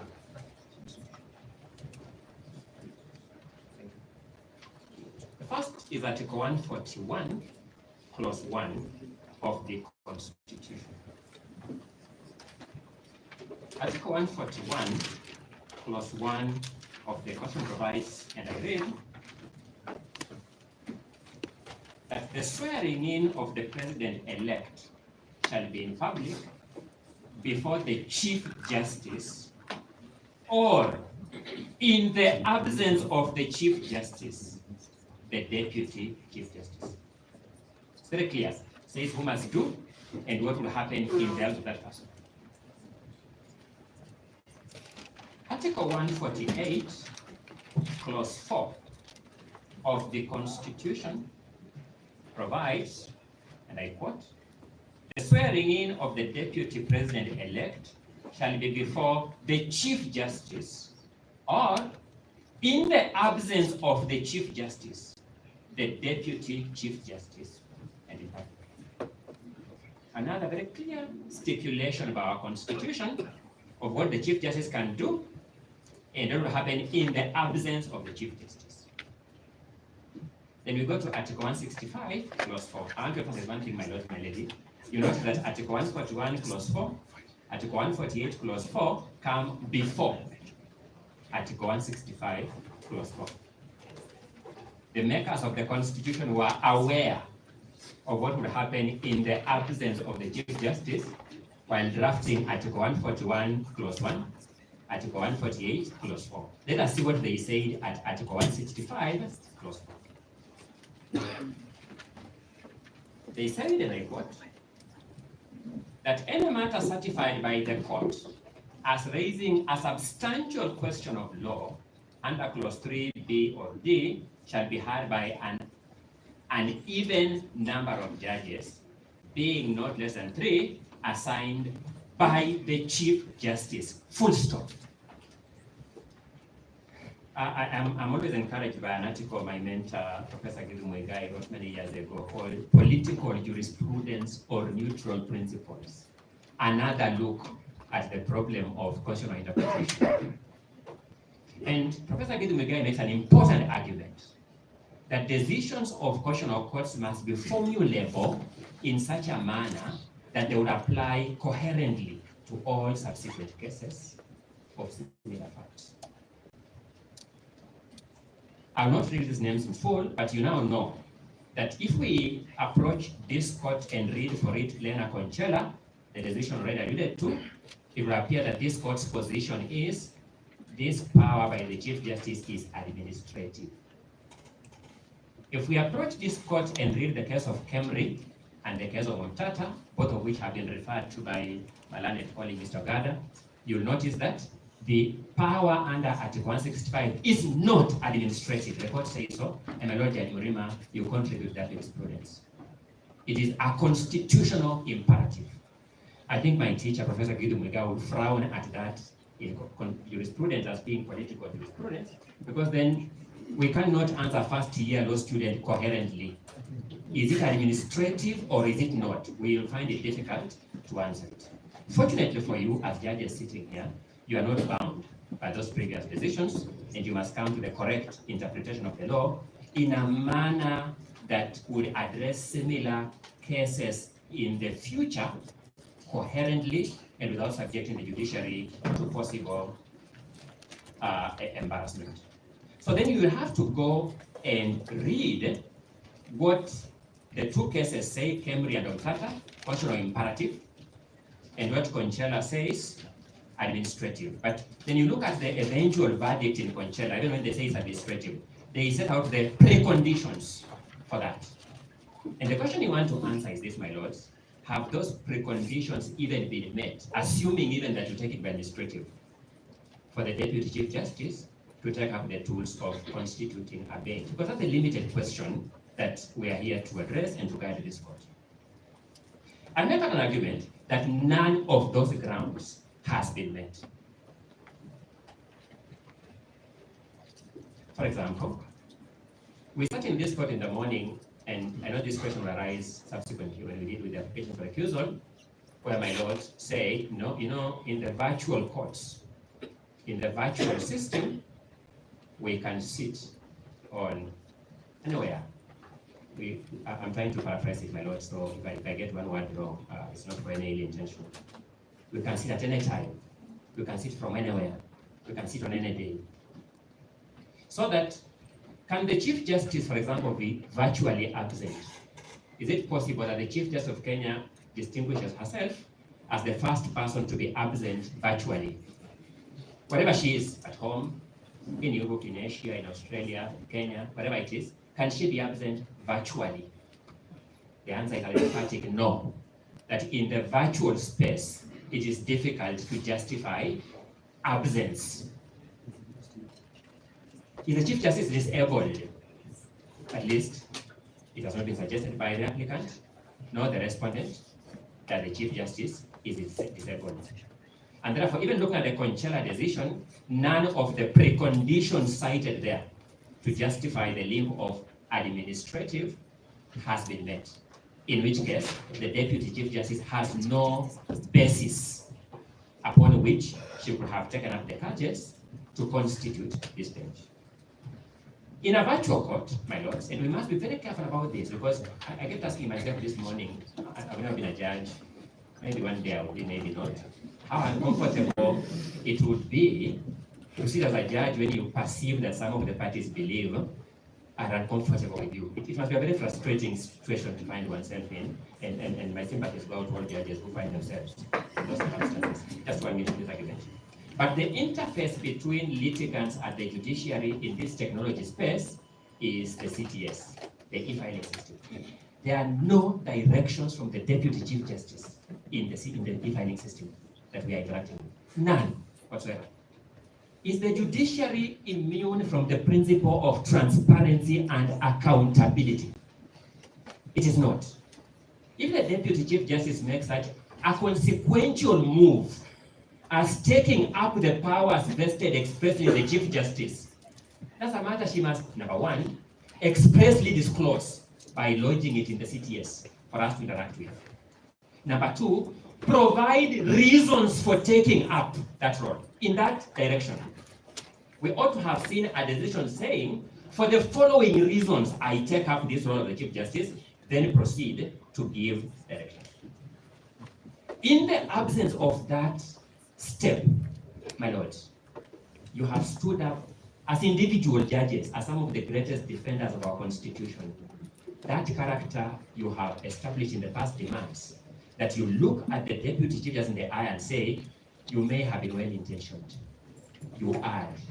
You fell short of the constitutional standard, and therefore, by virtue of Article 2 of the Constitution, what you did was null and void. Our seating, the three of us at this bench, is null and void. We must down our tools at that juncture. Allow me to invite my senior colleagues, senior counsel, Paul Mwite, to carry forward and finish our arguments. And thank you so much.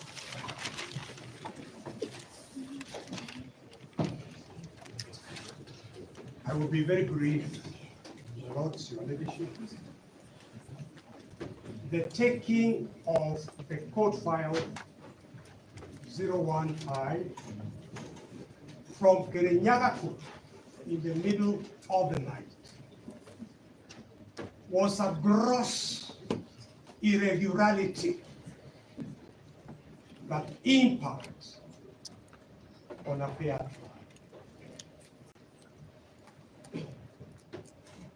The bringing of that file in the middle of the night from Kerugoya, presumably the Deputy Chief Justice, was another gross irregularity.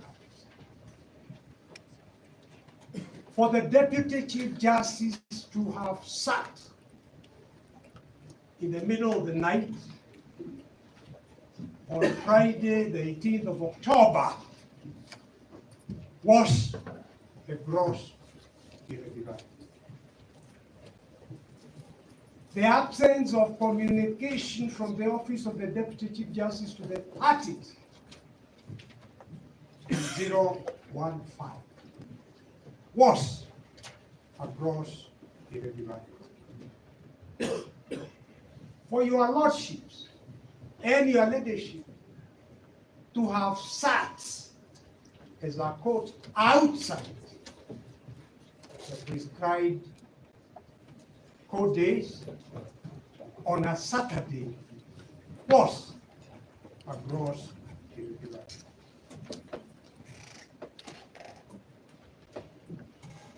The maxim that justice must not only be done, it must manifestly be seen to be done, is an extension of the right to a fair trial guaranteed in Article 50. This litany of irregularities contaminates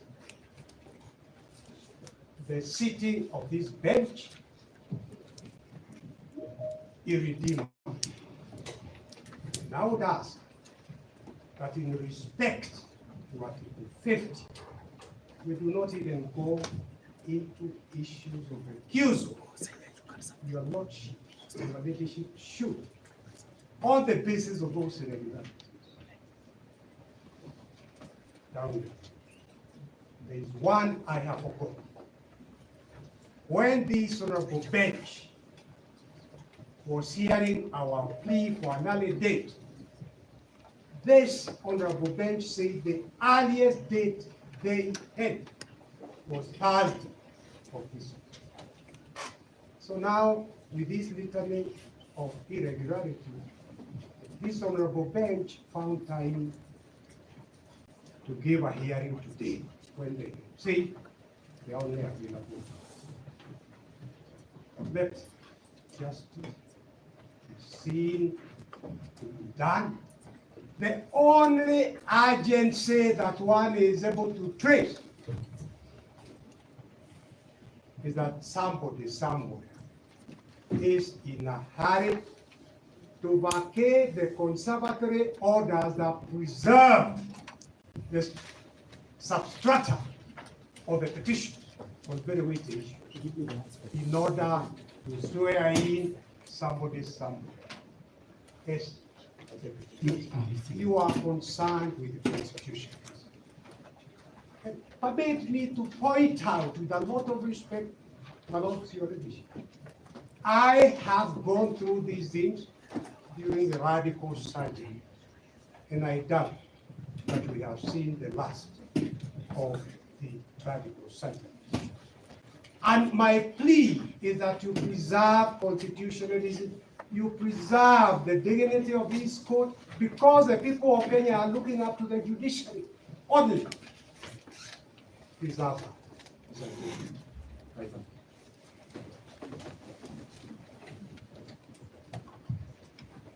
May it please you, presiding judge and members of your court, we thank you for the opportunity to reply as respondents.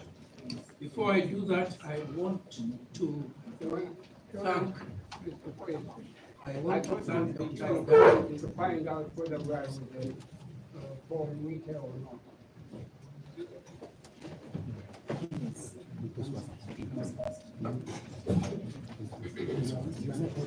Yes, how many people are supporting the application? In number 15.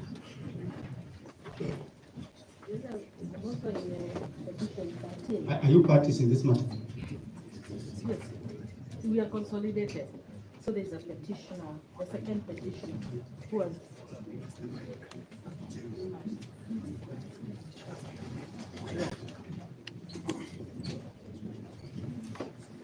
For the second petitioner, with the support of the application. Your name? This is Kemoto Teresia Wanjiro from Test Kemoto and Company Advocates. For the second petitioner. Yes. So perhaps I'm also allowed to submit or go to. Okay, thank you. So, Your Honor, I'm in support of the application. The fact of the matter, why we are in support of it, is number one, as I said earlier, we were never served with those directions. And the fact that we were never served, this is proper procedure. That's any matter that is taken before the judge. All parties must be notified. We were never notified. So why we were never notified, and I had to learn about this issue today, I do not know. That raises eyebrows. And from the petitioner's side of view is, will this bench be impartial? Or will it be hard?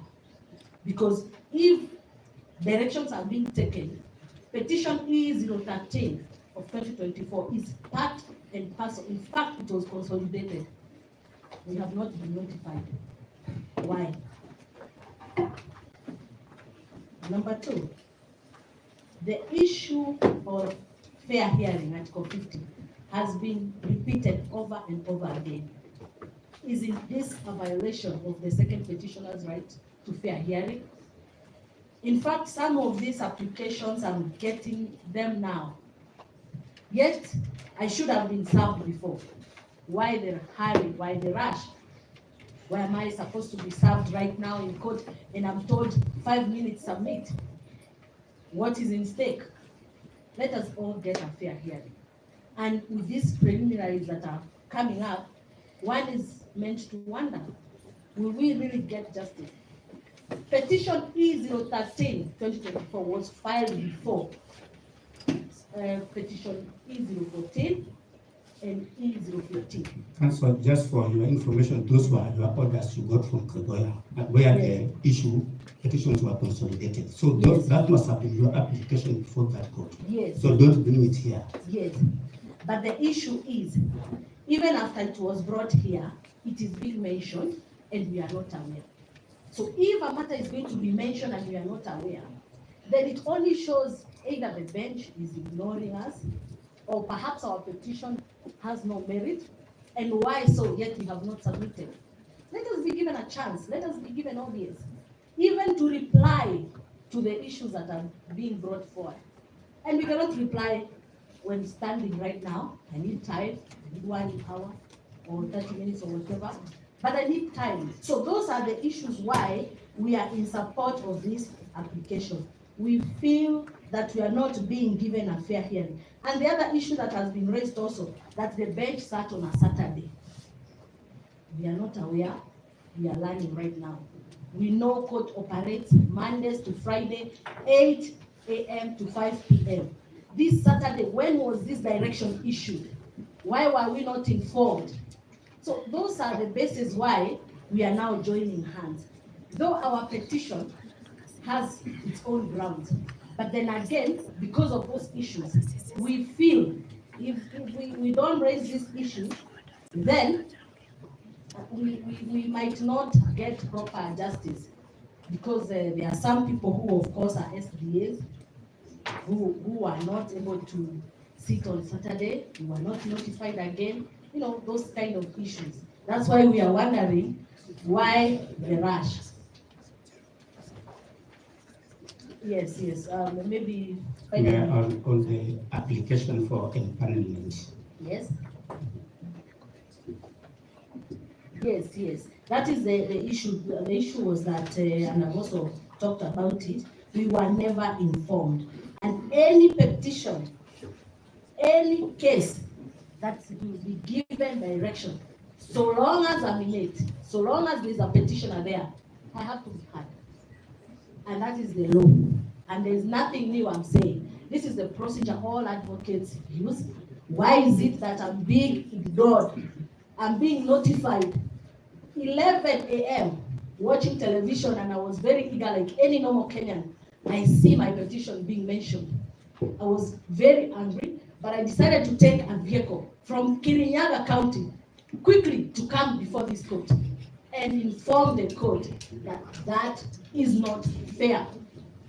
That is not fair, and Article 50 has been violated. And this being a constitutional court, kindly allow us to participate fairly.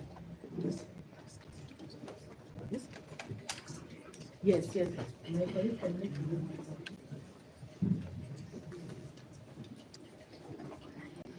Your Lordship,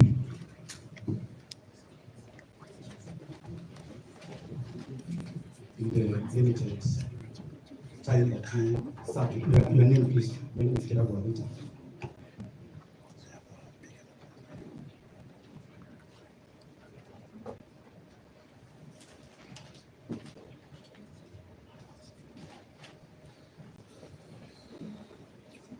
Within the limited time that we sat with my learned friend, Mrs. Kimova, and despite all those challenges, we have come up with about 4 points which we request that we be allowed to submit on, since we do not have more time to file documents in support of the application. So kindly, my Lord, give me 5 minutes. Your Lordship, the powers that are given to the Chief Justice to empanel a bench, as submitted by my learned friends, is not a power that can be delegated. In constitutional law classes, which we have the privilege to be tutored by Senior Counsel, Professor Gideon Muigai, he told us that there is a principle called delegatus non potest delegare. A delegate cannot delegate. So that the people of Kenya have delegated power to the Chief Justice to exercise that power. And the Constitution does not leave any room for delegation of that power. So now, we are before you, having been empaneled by a person who does not enjoy the people's power to empanel a bench. My Lord, this is a jurisdictional question rather than an administrative question. And from the decisions which have been cited by my learned friends, Kemri, Okiom Tata, and the Conchella case, one thing you learn is that in Kemri and Okiom Tata, the court said this is a constitutional function and it cannot be delegated. When you go to the Conchella case, the court allowed or said that the Deputy Chief Justice could empanel a bench. Again, it went ahead and gave some conditions. I don't want to go through all that. But Your Lordship, what you learn again is that shortly after the Conchella decision was made, an appeal was filed in the Court of Appeal. And who filed the appeal? It is the National Assembly, who is a respondent today. It is the Senate, again, who is a respondent today, urging you to take a contrary position. What was the argument by the National Assembly and the Senate before the Court of Appeal? The argument was the Deputy Chief Justice cannot perform this function. And on the basis of that, kindly stay the proceedings before the High Court. I'm referring to Nairobi Court of Appeal, civil application, number E097 of 2021. So the Senate and the National Assembly went and argued before the Court of Appeal. Don't allow those proceedings to go on before the High Court, because that bench, a 5-judge bench, is appointed by a person who does not have the authority to appoint. And the Court of Appeal considered that application. In the ruling, the court agreed with the National Assembly and the Senate. And the ruling does not have a paragraph numbers, but towards the end, now in finding that the Senate and the National Assembly had an arguable case, they said, as we have observed, an arguable point of appeal is not one that will ultimately succeed. The point intended to be argued whether the Chief Justice was empowered by the said article, the article we are discussing, to empanel a bench of the High Court is not an idle one. It's not an idle point. It is an arguable point. The court, on the nugatory aspect, stated that on the nugatory aspect, it appears to us that if it was to be held on appeal, that the Deputy Chief Justice had no power to empanel the bench, the appeal would be a victory with no practical effect and academic exercise. So, the court also considered the third aspect, which was introduced by the Supreme Court in a previous decision, the public interest consideration. And they said, we find also that this is a matter in the public interest domain, and it is proper that the appellant exhaust the appellant's rights. So the court went ahead and said that the motion succeeds and stayed the proceedings in the High Court. And to date, they stayed. And the appeal was supposed to be determined in a certain period of time. The appeal is still pending. And the proceedings in the High Court are still stayed. So, you are at the place where the 5-judge bench found itself. It made a determination, it was stayed. So today, we do not have any decision where the empanelment by the Deputy Chief Justice stands. Therefore, before we proceed in these matters, I will find that the Deputy Chief Justice does not have power to empanel a bench of an even number of judges to be appointed. Thank you very much.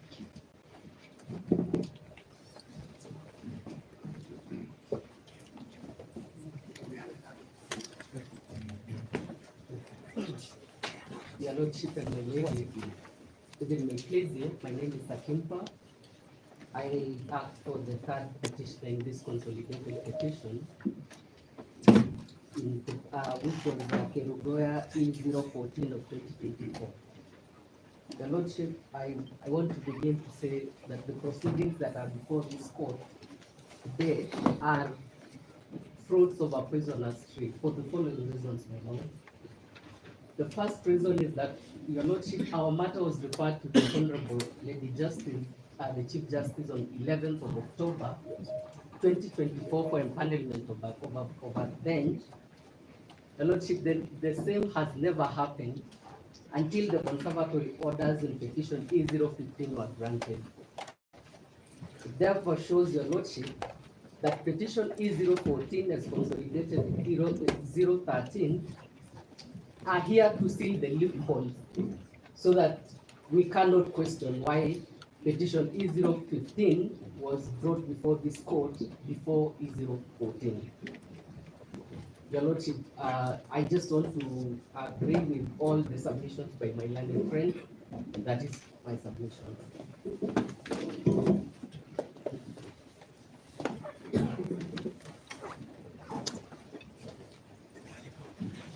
Can I have the address?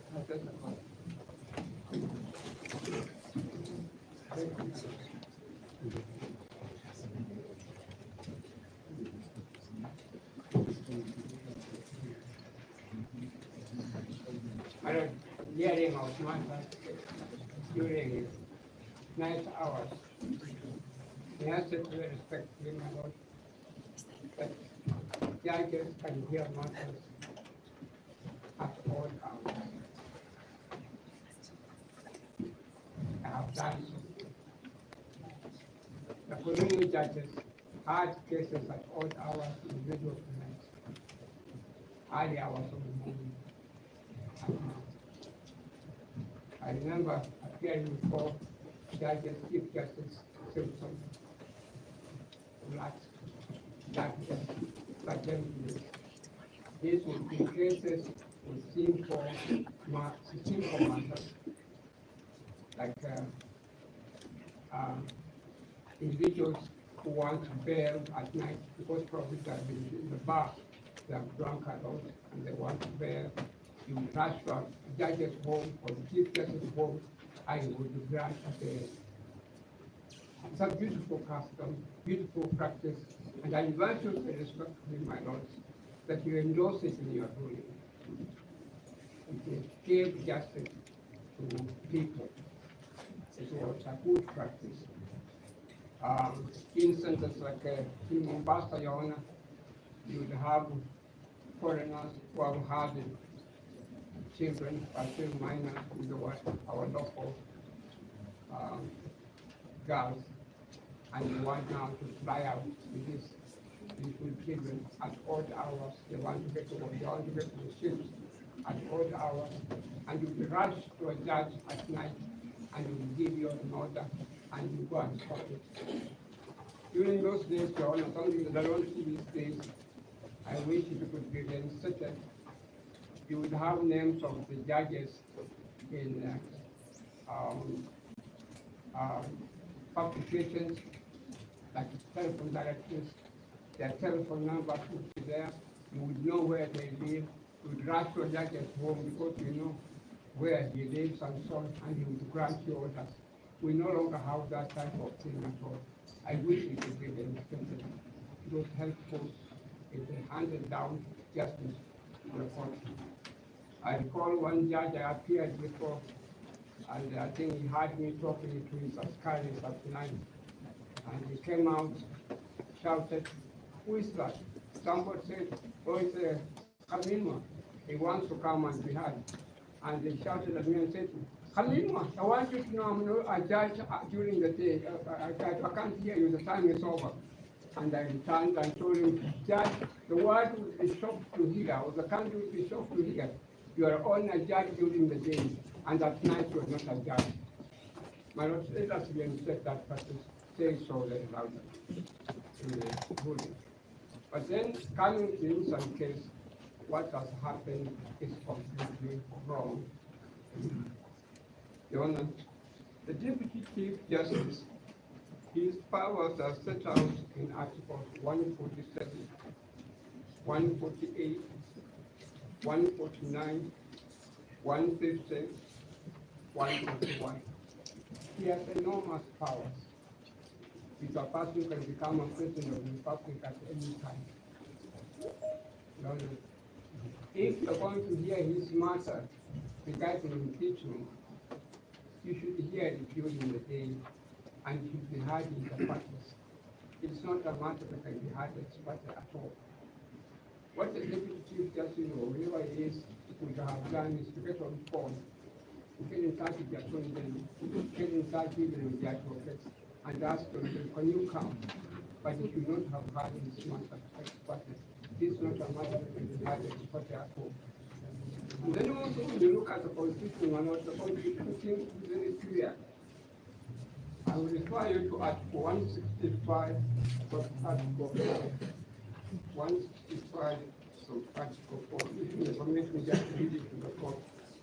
It says that, not 165, Article 144, Article 4, Article 144, Article 4. It says that 144, Article 4. So first,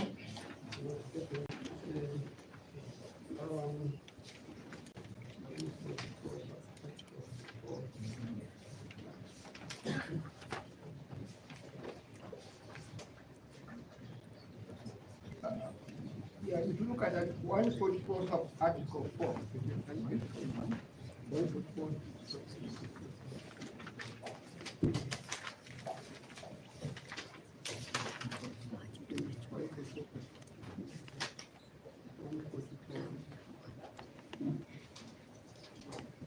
Yeah, if the, thank you very much. If the Chief Justice is unable to appoint a tribunal under clause 3, the Deputy Chief Justice shall appoint such a tribunal. So you see very clearly, Your Honor, where the Deputy Chief Justice can act, it is set out in the Constitution very clearly. Now, in this particular case, it is not set out in the Constitution regarding impeachment. It does not confer power on the Deputy Chief Justice at all. If I may also refer your Lordship to impeachment positions relating to the Deputy Chief Justice, Article 144, Article 145, Article 150, Article 1B. Those provisions are expressed. Now, the next thing I may wish to deal with is, if you could look at Article 165, Article 4, 165, Article 4.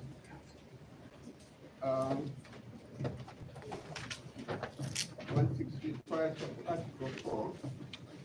It says that any matter certified by the court as raising a substantial question of law under clause 3B or D shall be heard by an even number of judges, being not less than 3, assigned to the Chief Justice. Now, before the Chief Justice appoints the Chief Justice, he takes into account a number of things, my friends. You take into account the experience of the judge that is appointing. You take into account things like whether it would probably bring a conflict of interest. You take into account whether there would be objections from certain individuals and so on, but you not expect to do that at all.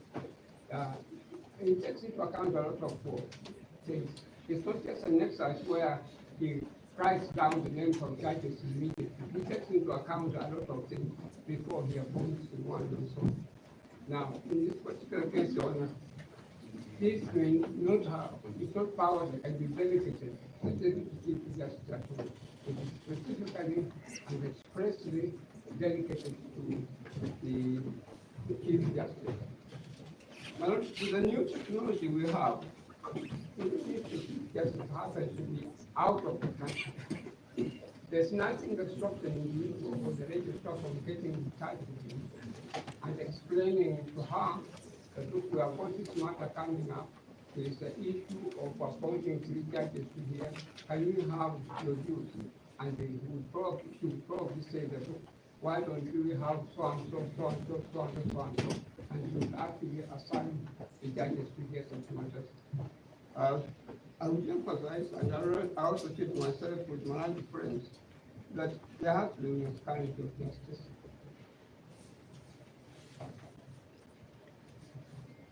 The Deputy Chief Justice should not have done what he did at home. Not that you have got anything against her. Not that you are alleging that there is something that she did which is not, she should not have done. There is also the issue, Your Honor, when you're dealing with matters of this kind in law, the issue of perception. Perception is important. When a Chief Justice is performing, a Deputy Chief Justice is performing such a kind of job or exercising such a power, what perception are other people calling together? They may read a lot into what she has done. It may be correct or it may not be correct, but there it is. They may come to a conclusion that, look, the Deputy Chief Justice probably is acting under direction of the executive, under direction of the President. That may not have been done, but that is a possible perception. It sends the wrong perception to people. And when you are giving matters to do with administration of justice, perception is important. What signals are you sending out? In this particular case, a matter involving the deputy president of the country is being removed under suspicious circumstances. Is it wrong people to suspect that the deputy chief justice was probably preferred instead of the chief justice? Is it wrong people to probably to the chain when they're having their first kind dealings that the deputy chief justice is possible that the deputy chief justice is taken because he's a friend of the executive and such things are so. So to make sure that we do not have such allegations, we stick to the law. We stick to the Constitution. So I emphasize before I sit down that what has happened is wrong, must be condemned, and it should uphold the submission of my ever-loving friends. There is a word somewhere, I think in the Constitution, that the deputy chief justice may perform functions or the duties of the chief justice in her absence. Clearly, that refers to cases where the chief justice may be relieved or the chief justice may be sick or the chief justice may be involved in something that is cannot perform the work and so on. Now, in this particular case, nobody has alleged to the chief justice for anywhere. Nobody has alleged to the chief justice on duty, and nobody was alleged anything that made it impossible for the chief justice to carry out her duties at all. Again, I emphasize the question down on removal of the deputy president as top cabinet. And it's something that is making a number of Kenyans entertain us for interesting things and so on. Yesterday, I think it was on Sunday, was when I was sitting in my house, I decided to listen to the word of God on TV, and I sit down. I decided to listen to the word of God from a lady preacher, and she was saying that what is going on now? God no longer has any confidence in the current. Now, you can't blame her when such things were happening. You can't blame her to come to the conclusion that the Almighty God and Lord Jesus Christ no longer supports the current government because of such things. I ask you very strictly that you have full submission of my own friend, Mr. Kigwe, and his care colleagues. They are able submission, and it is enviable. Thank you.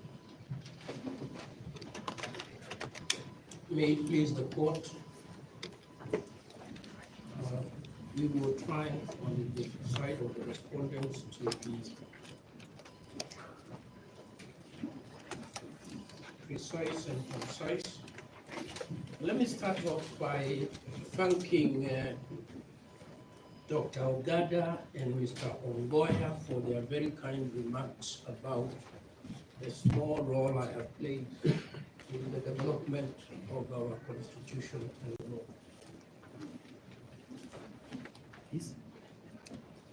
Thank you very much. I also want to thank Council for the civility that has been observed in the presentation of this matter. And I do hope that the respondents will also remain civil so that we extend the proper respect that the court deserves. I am instructed by the Honorable the Attorney General, a very eminent Dorcas Oduor, our first female Attorney General,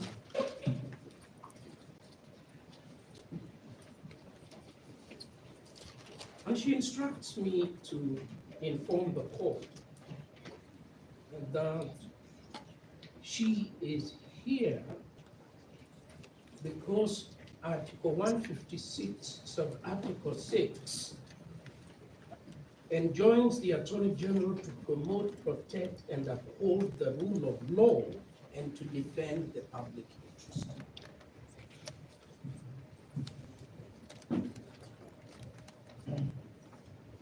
The people of Kenya have a public interest in the maintenance of a stable government and in the protection of the sovereignty of their republic. And that republic is underpinned by having continuity in the institutions of government, be they the legislature, be it the judiciary, or be it the executive. We shall be submitting that the public interest is in favor of an expeditious disposal of matters that affect the continuity of government and that imperil the stability of the state.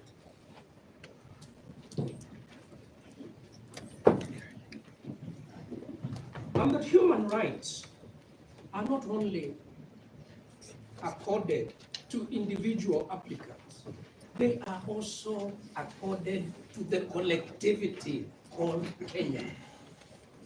And the people of Kenya, they also have human rights. I agree with my learned friend, Mr. Ongoya, who is a very eminent constitutional jurist and a practitioner of the constitutional law. I agree with him when he says the Constitution 2010 in many ways is transformative, has introduced more versatility in the protection of human rights. That is true. I also agree with him when he says that the Constitution must be construed in a manner to give full effect and protection to the rule of law and to human rights. But I further submit this, that the Constitution too must be interpreted so as not to create an absurdity. The Constitution must be construed so as not to create an absurdity or to put it in conflict with itself.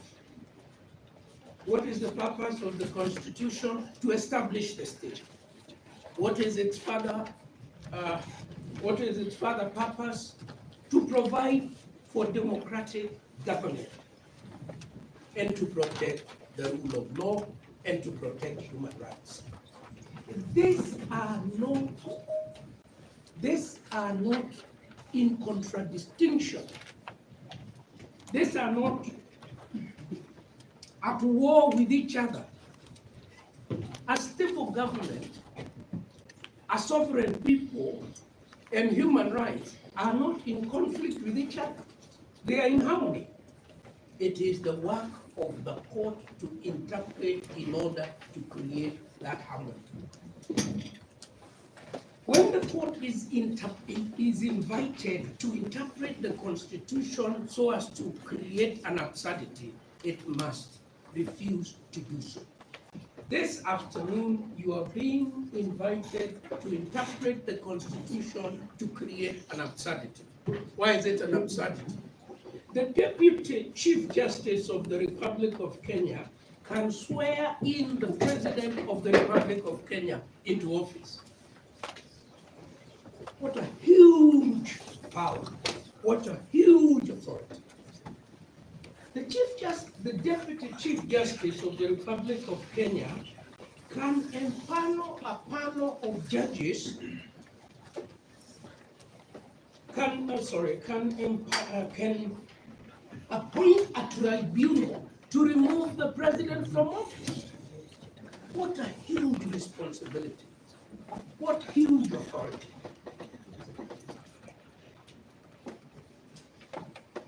wait a minute. The Deputy Chief Justice cannot assign duties to judges. Pray my lords.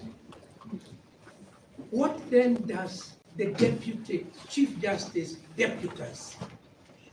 What does she deputize? In many jurisdictions, like those referred to by the distinguished counsel on the other side, in many jurisdictions, including the United States, there is no office of Deputy Chief Justice. In the Supreme Court of the United States, there is the Chief Justice and Associate Justices. In Kenya, the drafters of our Constitution, and if I may say so myself with a bit of humility, I was one of the drafters. Knowing that in other countries there was no office of Deputy Chief Justice, decided in Kenya there shall be an office of Chief Justice to deputize the Chief Justice. In doing what? I'll be very brief. That is to be found in the Constitution itself and in the statute. And I think I will leave my learned friend, Mr. Gobo, to deal with that. But let me, in the 2 minutes I've been granted by this gracious lady, make 1 point, 2 points. Beneficiaries of ex parte orders stand before this court and say, only they are entitled to ex parte orders. They are here to complain that they went before Judge Gomba, they went before Judge Mwita, they got ex parte orders with finality, and that was okay. But when the Attorney General went ex parte, and all her prayers were refused, except the prayer to send the matter to the Chief Justice, she was wrong. How is that possible? My lords, I want you to remember, because it is in your file, the transmission from Kiriboya is in the portal, unless my learned friends are saying they have never seen the portal itself. Yeah? The registrar in Kirinyaga, Honorable Wanyama, writes a letter, yes, saying, good evening, kindly find attached the document for your attention. It has a type to the Chief Justice. It is on the 18th, and it is 15:45. It is 3:45 in the afternoon. So when counsel repeats again and again, things were done at night. Well, a lie can go halfway around the world before truth wears its pants. It is not true. It is not true. The registrar sends the order at 3:45 in the afternoon. I stop there so that my learned friend will continue. Thank you. My notes, I will take it up from there, and I will dive right into the constitutional questions. The application before you for challenging the empanelment of this bench addresses itself, my lords, to the powers of the Chief Justice under Article 161,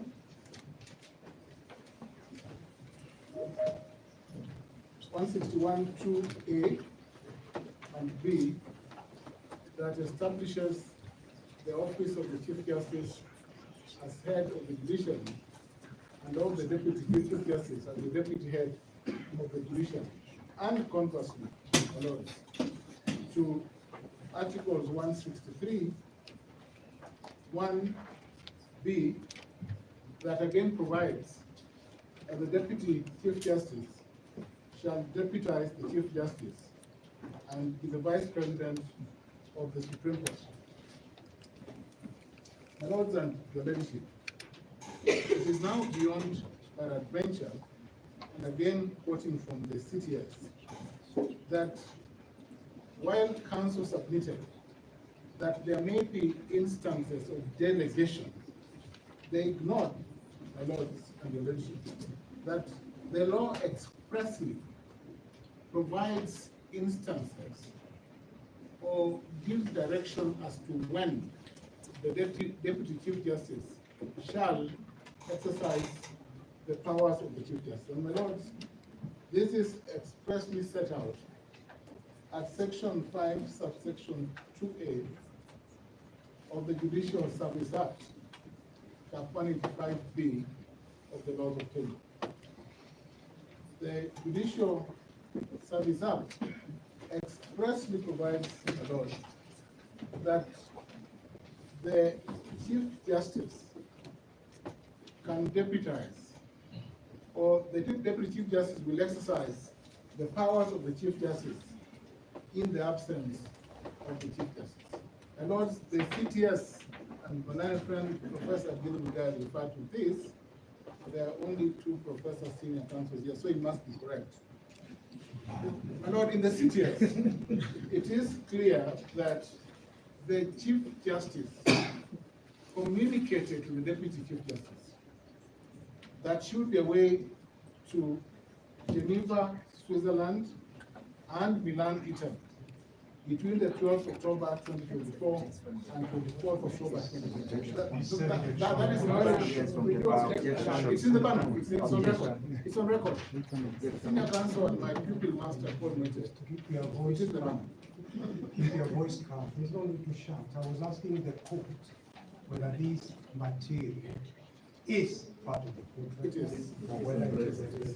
That's what I was asking. You taught me to submit politely. You taught me to submit clearly, and I'm polite. Yes, I was a student. My lords and your ladyship, it is Your Lordship, it therefore is important that in my address to the court, I indicated that the respondents in that application did not file any replying affidavit, through which this material could then be introduced before you. My lord, it is part of the record. The record. The material which is in the court portal is part of court record. Your Lordship. If it is not on the portal, it's okay. If the material is in court portal, it's part of the court record. Your Lordship, yes. Mr. Ndegwa, Just for good order, my lords, that we make progress. Then we know, because we access the portal through particular case numbers. In which case file is this material available, that we can just log in and get to it. My lord, it is not in my place. You start educating, demonstrating my friends what files to do. Because this is the portal. I would have had no other way of accessing. Professor, can you just give us a reference? Yes, for purposes of clarity? Yes, my lord, 05, we have 3 cases that are consolidated. We have accessed the portal in E015 of 2024. A transmission from Claire Wanyama, and E014 as consolidated. We have this material, we are aware of it. We have even gone further, my lord, and served or passed on the communication to my land. It is the public domain, my lord. We could not have secured this communication anywhere else. Sorry, do you mean to say that what you're holding is filed on CTS? It is. Does it have a yes. date and time? It is in the. What I have here is a copy from the CTS, the reference of the Chief Justice Office. We only accessed it from the portal. We are straightforward. There's an internal memo we've just been given here. My colleagues are saying it's on the portal. If we knew the case number in which it was, we would have verified it. The other option would have been for my colleagues who are making a particular application this afternoon, have they found an affidavit running this document? Truth of the matter is that documents in the CTS have a timestamp, as my lady points out. The document we are having here does not have a similar timestamp. We're just saying, show us where it is so that we authenticate, then we make progress. It doesn't make sense to demean the rest of us when you're asked to authenticate. You do precisely that, you authenticate. But Lord, I can confirm that it is even the physical file. document, the physical file. So that my learned friends do not have it, or that they are shocked that the Chief Justice is not in the country, should be a point for response. They can respond and say, we saw the Chief Justice around. That's a possible development. My Lord, if I may raise in my time, they will have time to respond. Yes, the judicial portal. I can proceed. My lady, yeah, I have a specific question. We want to know in which case file in the portal, because that's the submission my colleague has made, there's this internal memo. First, I want to know the internal memos are normally in the portal. I'll be glad to learn. But more importantly, in which case file is this internal memo so that we can authenticate? That's simple. My colleague Dan will say it is in the portal. He has a duty to furnish us with the particulars. We have indicated, my lords, that it is in the physical file. My life friend is in the module specifically addressing them so that I can proceed. Your Lordship, would you kindly give us a ruling on our objection? Please, the applicants, when you are submitting, the respondents gave you time. Please just give them time to make their submissions. You are going to respond. There will be time for you to make a recommendation. My lord, the proceedings before you are in the public interest. They are in the public interest, and therefore the question of time management arises. And the need for expeditious disposal of the application before you cannot be overstated. My lords and your lordships, time and again, my friends have submitted that whereas this court can sit at odd hours where it receives an application, that in matters as mundane as the current matter before you, that this court should have had this matter in the course of the day. Because, no doubt, my lord, this court has moved to the electronic age where matters are transmitted through mail and through other forms. My lord, but most fundamentally, we are here to challenge ex parte orders, not inter parte orders, not orders given inter partes.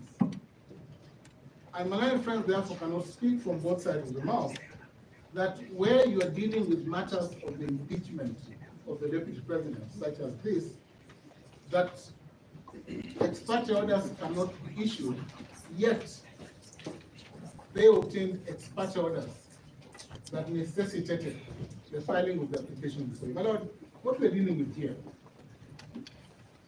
is a removal under Article 145, and which the law defines as final under Article 145(7) of the Constitution.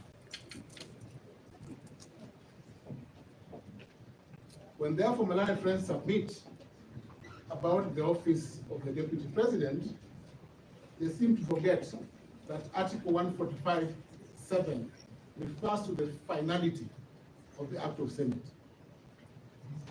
And therefore, all the orders obtained under the subject, all the orders obtained under the subject of this proceeding were obtained after the impeachment proceedings, after the act of impeachment. And it is therefore important, my lord, in the interest of all of us, that these matters are resolved expeditiously and timelessly, so that this court can move to the next phase. The next phase, my lord, would be dealing with the question of the next step.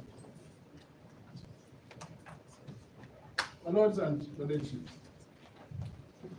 it is clear that my friends do not want to proceed to that phase.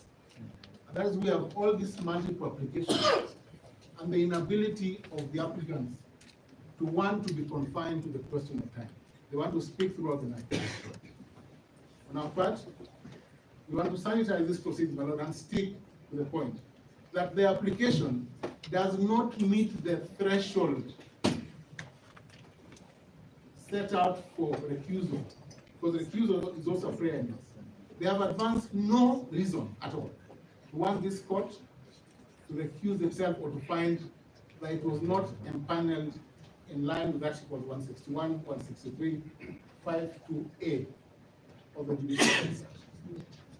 You find, my lords, that this bench was properly constituted by the Deputy Chief Justice exercising powers donated to her by the Chief Justice, unless they're saying that there's another Chief Justice.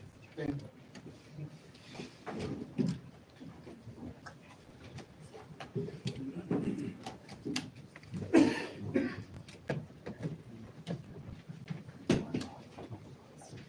My lord, my ladies, as a follow-on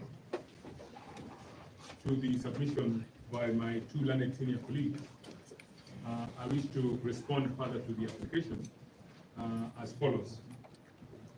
There has been a lot of water under the bridge since we convened, or since this court convened at about 11:15 or 11:30 this morning.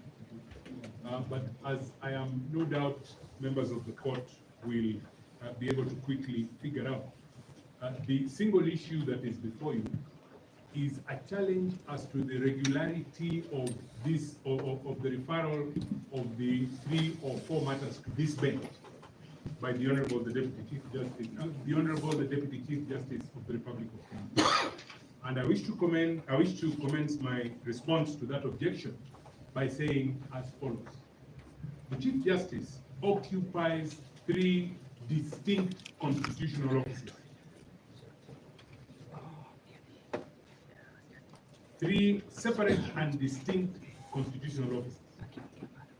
First, the Chief Justice, by dint of Article 161, Sub-Article 2A of the Constitution of this Republic, is the head of the judiciary.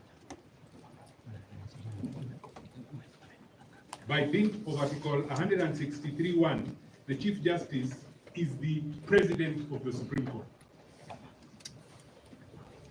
And by dint of Article 248, Sub-Article 2E, the Chief Justice is the chairperson of a constitutional commission established under Chapter 15 called the Judicial Service Commission. Members of the court, I wish to take just a moment to demonstrate how the Chief Justice is deputized in these 3 distinct constitutional offices. In respect of her capacity as the President of the Supreme Court, Article 163, Sub-Article 1B is clear that the Chief Justice shall be the President of the Supreme Court, A, and that B, the Deputy Chief Justice shall deputize for the Chief Justice and shall be the Vice President of the Court. That is the first constitutional office. The second constitutional office is the head of the judiciary, and I will come back to Article 161 in a moment. Suffice it to say that it is in Article 161, Sub-Article 2, that the office of the Chief Justice is established. And Article 161, Sub-Article 2 states as follows: there is established the office of the Chief Justice, who shall be the head of the judiciary. I will come back substantively to 2B in a moment. But it is important that for the purposes of the commission established under Article 248, Sub-Article 2E, the Deputy Chief Justice is then not the Vice Chairperson of that commission. In the Judicial Service Commission, the DCJ does not deputize the Chief Justice. Now, it is our position for the respondents that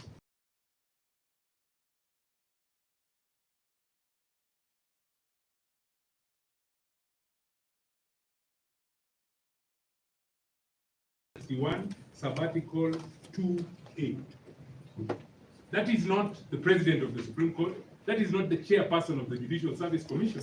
But that function is exercised by the Chief Justice in her capacity as the head of the judiciary.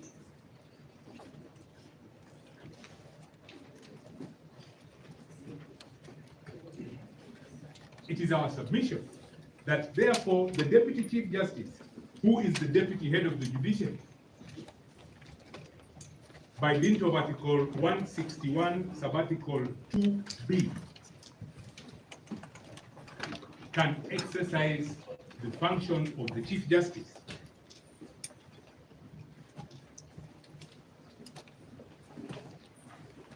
as deputy head of the judiciary. And members of the court, Article 161, Sub-Article 2 creates three positions: the Chief Justice, the Deputy Chief Justice, and at sabbatical C, it creates the office of the Chief Registrar of the Judiciary.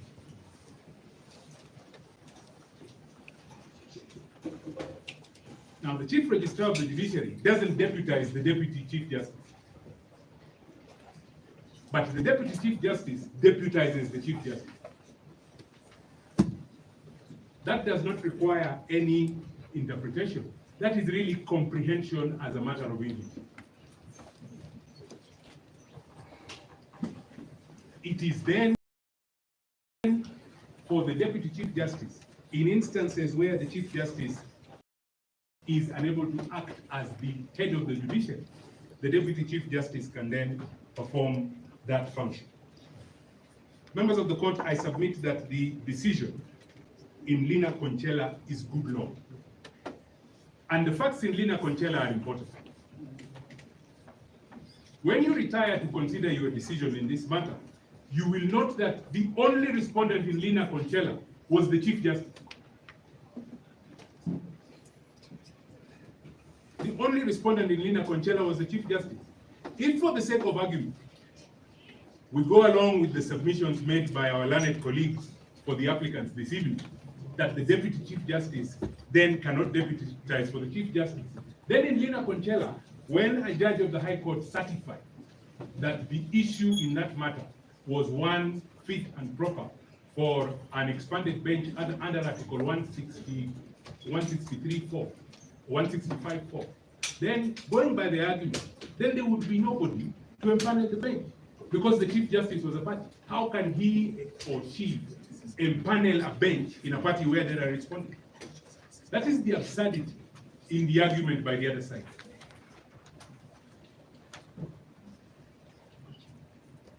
And my lord, it is our submission, or it is our position, that the constitution of this republic must remain elegant and it must remain functional. Interpretations such as the one urged by my learned colleagues for the applicants that would lead to that sort of an absurdity should be rejected by the court.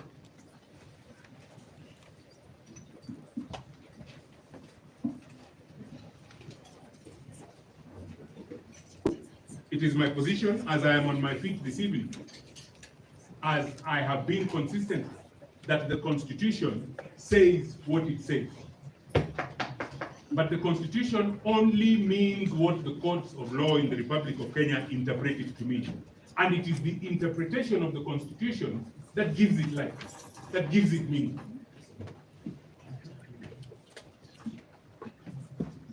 And my lord, my lady, it is therefore my submission that it is a proper interpretation of the Constitution, flowing from the express provisions of Article 161, sub-article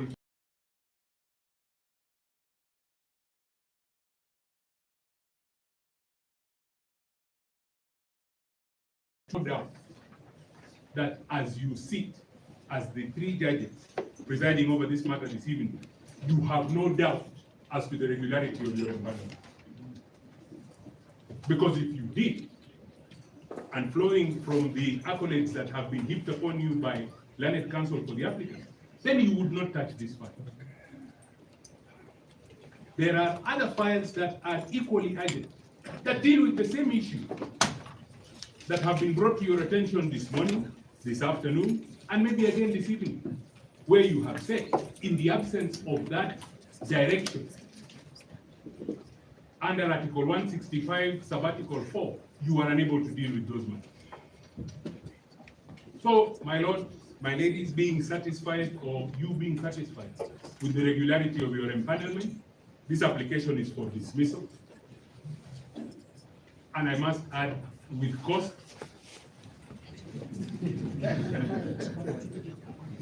so that the important substance in this matter can be determined by the court. I'm most of them.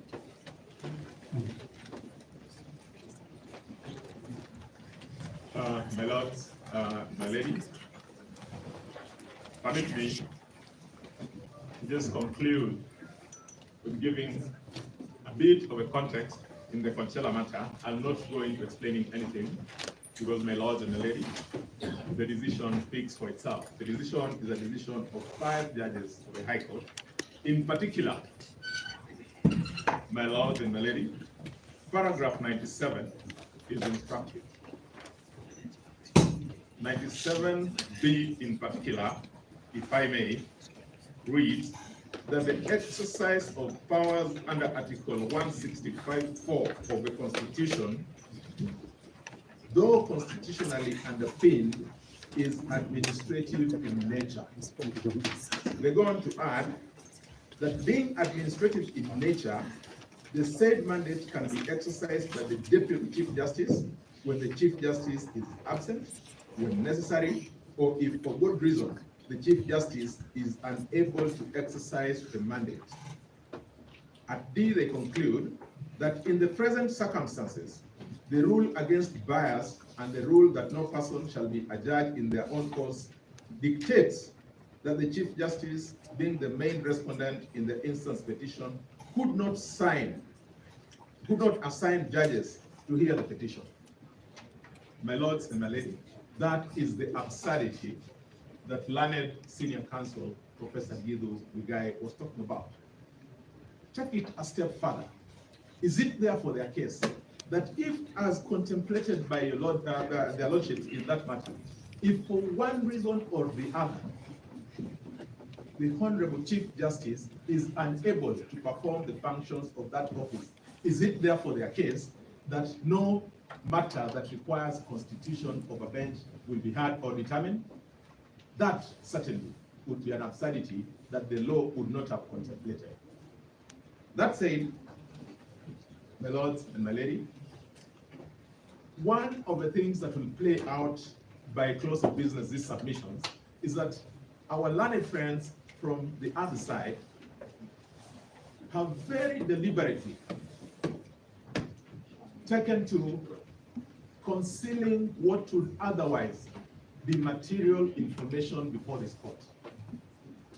I say that for 2 primary reasons. I want my lords and my lady to make reference to their own application, to the grounds supporting the application.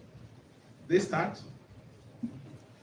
the application is based on the affidavit of Honorable David Munya Matenge and other grounds. The other grounds include A, that on the 18th of October 2024, the petitioners herein filed the instant petition together with an application under certificate of urgency seeking conservatory orders restraining the assumption of office by the second interested party pending the hearing and determination of the application and petition.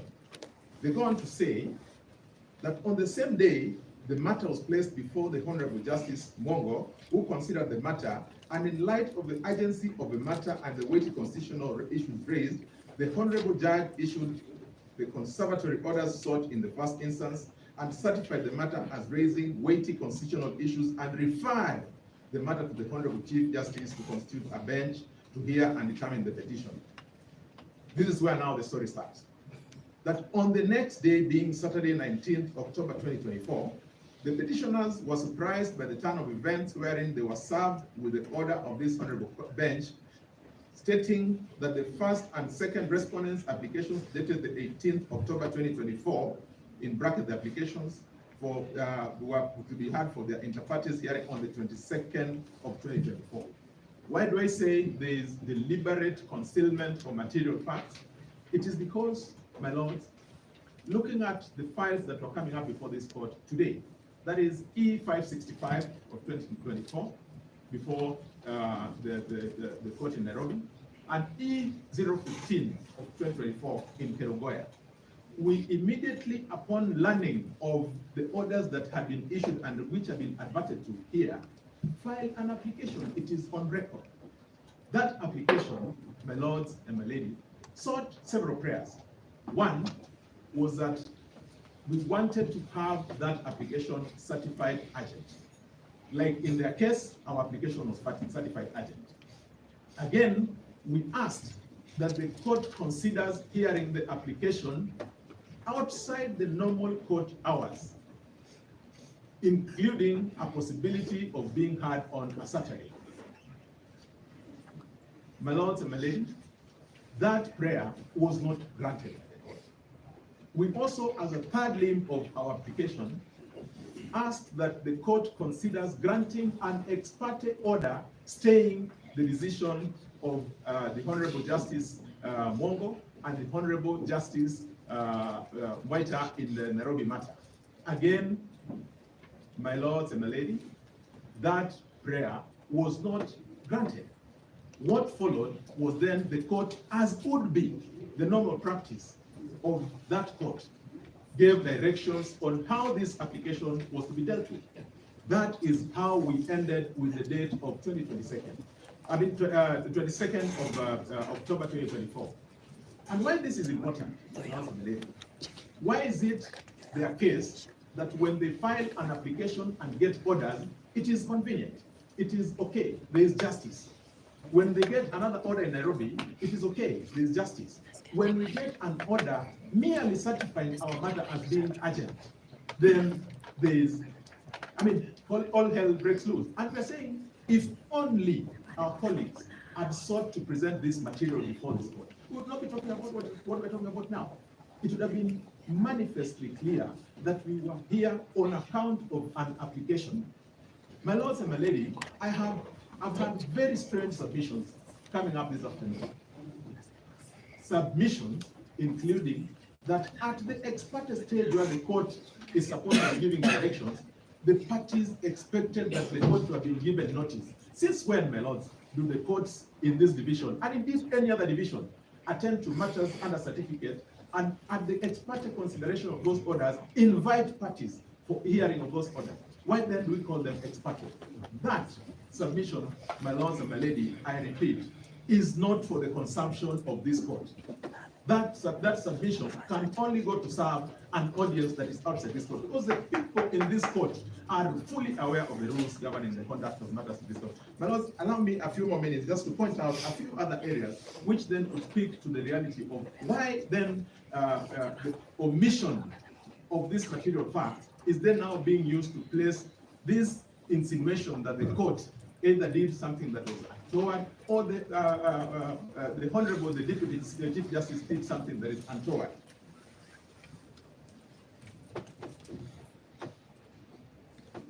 My lords and my lady, at paragraph D, the respondents in the application say, subsequent to the reference of a matter to the Chief Justice on the 18th, the petitioners reasonably expected that once the Chief Justice issued directions on the file regarding empanelment, the petitioners would also be invited for mention before the bench for directions as was directed by the Honorable Judge. If they didn't have an application, on what basis, therefore, was an order going to be issued to them? One would have expected that would be something that would come from a party not represented. But a party represented would certainly be talking to an audience other than this audience.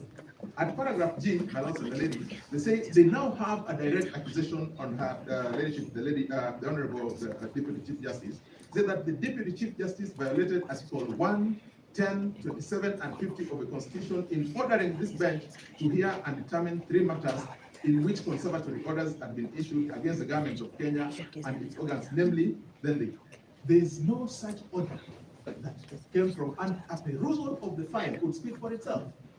All that the Honorable, the Deputy Chief Justice did was to constitute the bench. And if anything, this same bench is a bench that has been constituted by the Chief Justice herself. Questions that we ask ourselves: why is it that when we appeared before this very bench last week on Tuesday, on the hearing of their own application, we sat up to midnight? Today, because it is the issue is on the other side, it becomes irregular. That cannot possibly be a parity of arms when we're dealing with a question of justice. Why is it that when they went all over asking for orders, and this speaks to why there are only 2 matters that came before this court, they filed a number of cases. In those other cases, there were no orders. What business did we have filing applications in those matters? We only felt that we were aggrieved with these orders specifically because the effect of those orders were to suspend a provision of the Constitution. And that's why it's important for us that we deal with them. As we seek to deal with them, the only way that the rules of this court establish is that we make an application. My lords and my lady, I look at, finally, I think, their ground number L. that they also sought to know the circumstances that led the Chief Justice to delegate to the Deputy Chief Justice. That I think has been spoken to. My lords, my ladies, what then comes out is that if our counterparts had been candid with the facts in the file as they speak, we would not be wasting time as we are right now. We would have had an opportunity to speak to the matters on the basis of the accuracy of the files. We would not be casting aspersions on the court as we have seen. We would not be casting aspersions on her ladyship, the Deputy Chief Justice, as we have seen. We will not be casting aspersions on the Chief Justice as we have seen. My lords and my lady, I repeat that submission is meant to achieve two reasons and two reasons only. One, to delay the proceedings that are before you today. We have an application, and at the right time we'll be seeking and insisting to have it had. And number two, to then create this negative impression, which I suppose is meant to be used at a later stage. I rest my case.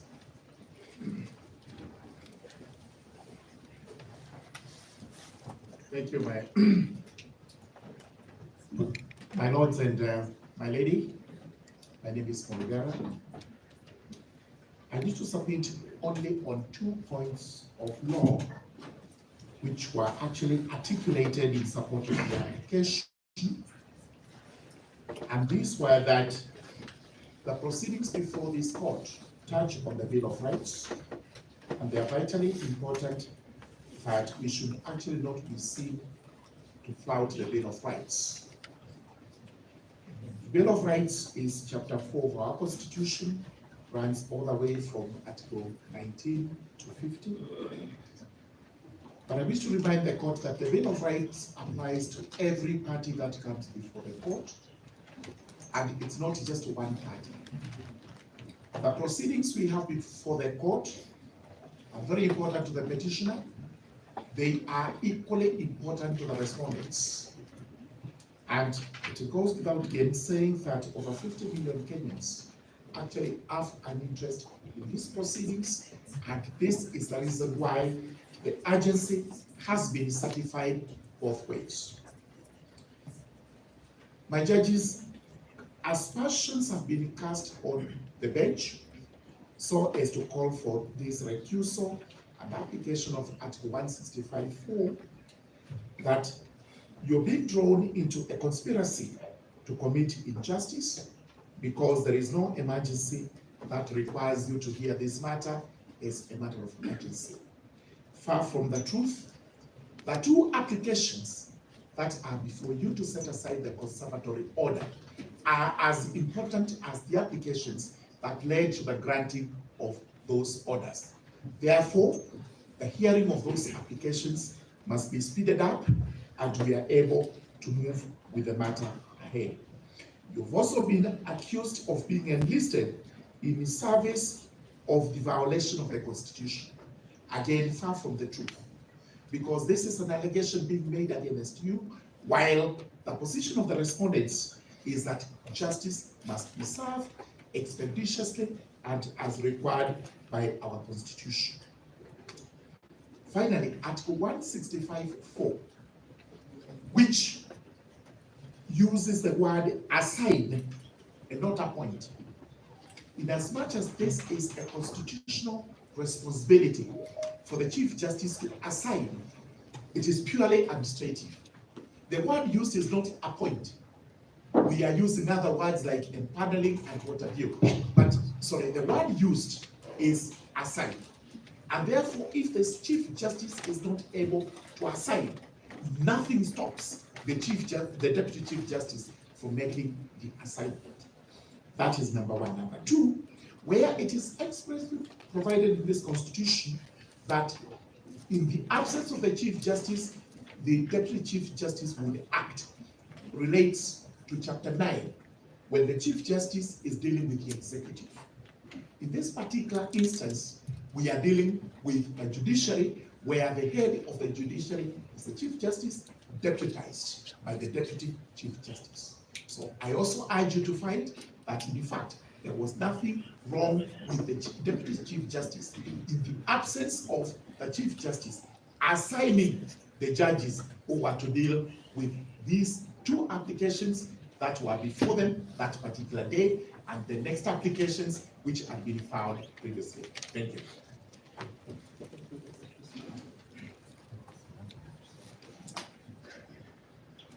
My Lord, in 2 minutes, my Lord, as you retire to consider the application, Milemo is my name, my Lord.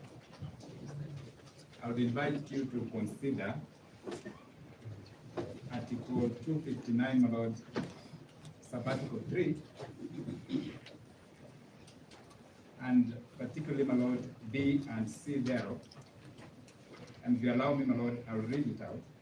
And it says that every provision of this Constitution shall be construed according to the doctrine of interpretation, that the law is always speaking, and therefore, among other things, B, any reference in this Constitution to a state or other public office or officer or a person holding such an office includes a reference to the person acting in or otherwise performing, my Lord, underline, otherwise performing the functions of the office at any particular time.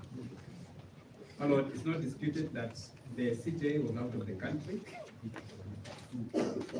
and that, my Lord, the DCJ was performing the functions, my Lord, of the CJ at that particular point in time.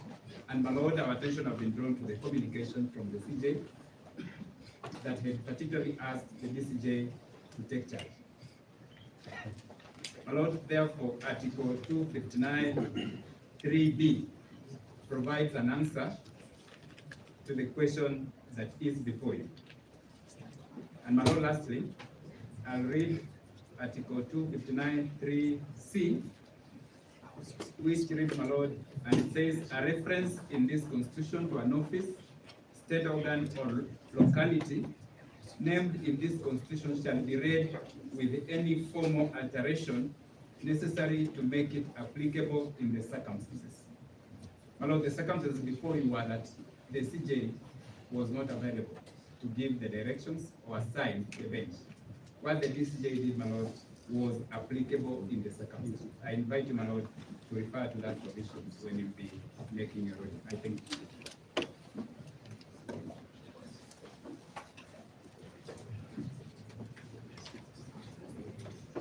My Lord, I send the Speaker of the Senate. My Lord, allow me to make very brief submissions without repeating what my colleagues have said. My Lord, allow me to start by quoting Article 145, paragraph 7 of the Constitution, to just contextualize the reasons for our application on Friday last week.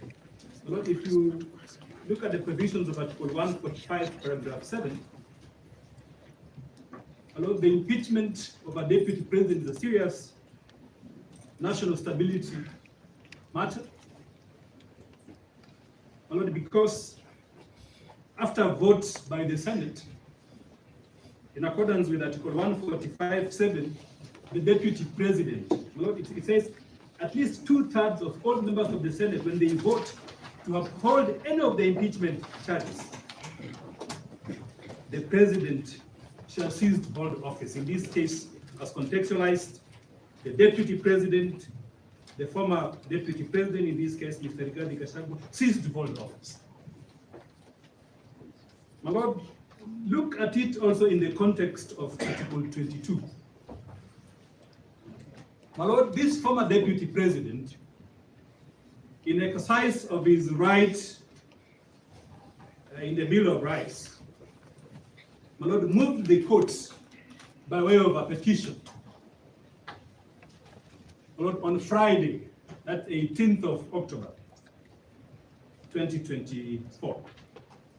My Lord, conservatory orders were issued, which, in accordance with the petition, with the respondent's perspective, appear completely problematic.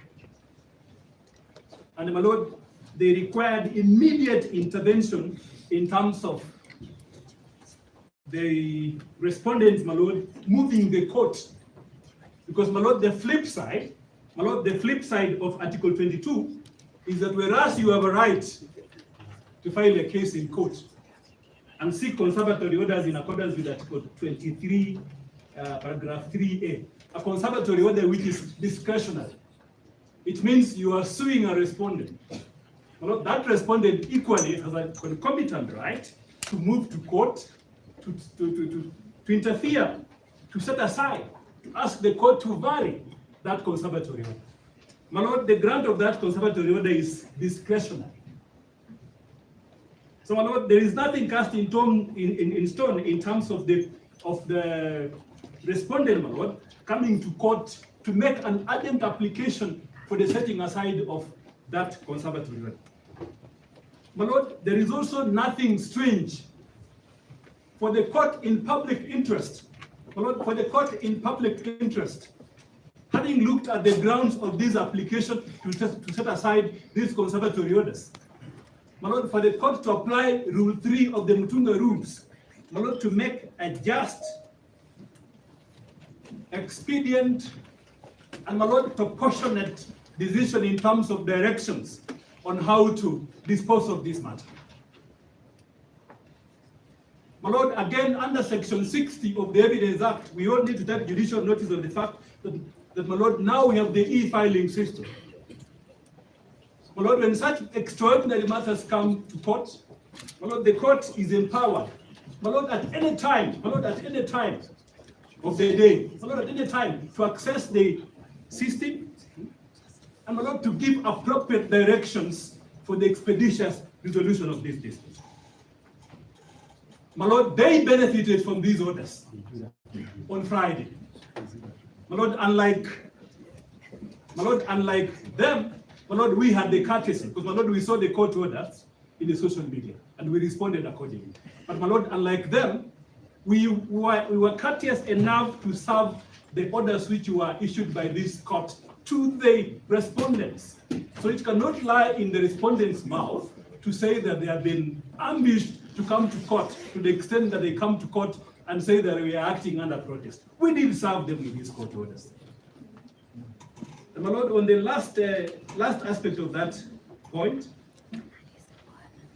is that, my lord, then this petition, who has come to court under certificate of urgency, my lord, having absented himself on at the Senate on Thursday for health reasons. May I please? I think that is okay. That is good. My lord, I'm just winding up, to emphasize the But he did contradiction. not absent himself. Sickness is not absenting himself. My lord, I can rephrase. My lord, I can rephrase. My lord, But this you can petition. as well avoid it. Yes, my lord. This petitioner. My lord, may I say he apologized.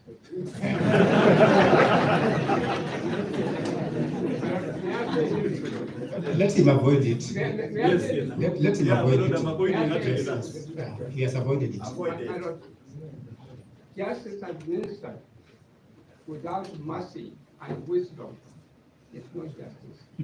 Here you got someone who is in his 60s, he's saying he's sick, he has cardiological problems, and you come and play it down. These are principal advisors to the government. They must be condemned. My lord, can I now conclude? Have you withdrawn that? Yes, my lord, I was making a contradiction by saying that the petitioner was able to access the court expeditiously, and the court was able to grant him conservatory orders on Friday. My lord, the same petitioner cannot then come to court and complain. My lord, complain when my lord, the Chief Justice, my lord, the Deputy Chief Justice, my lord, in public interest, and given the extraordinary nature of this matter, my lord, gives directions that this bench be constituted for purpose of determining the underlying question. My lord, the petitioner cannot probate and reprobate, can't speak on both sides of the mouth. So, my lord, the other extraordinary nature of this matter, my lord, is that the petitioners have filed a multiplicity of suits. My Lord, you have heard that there were 3 cases in Ikerugoya alone.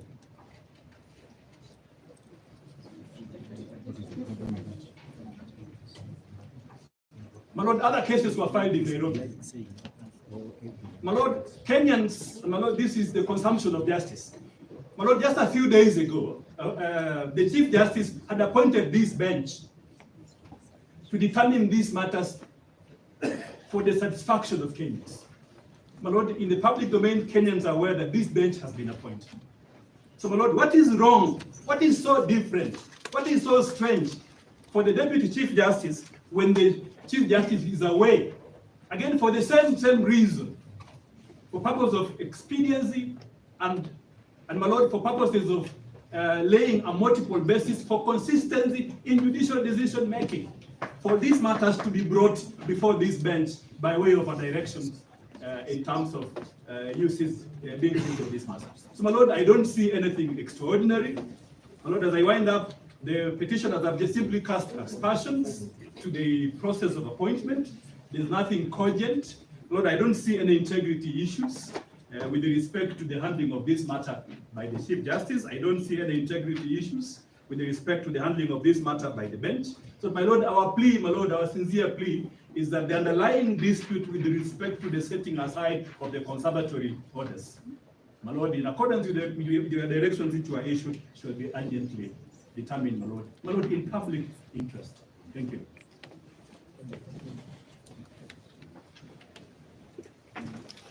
My Lord,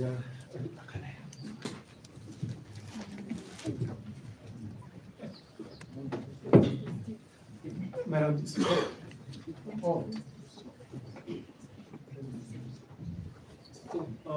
My Lord, for the respondent, I'll be very brief. I just wish to remind us. Yes, Dr. Kamoto, I think for the 6th respondent now with the new order.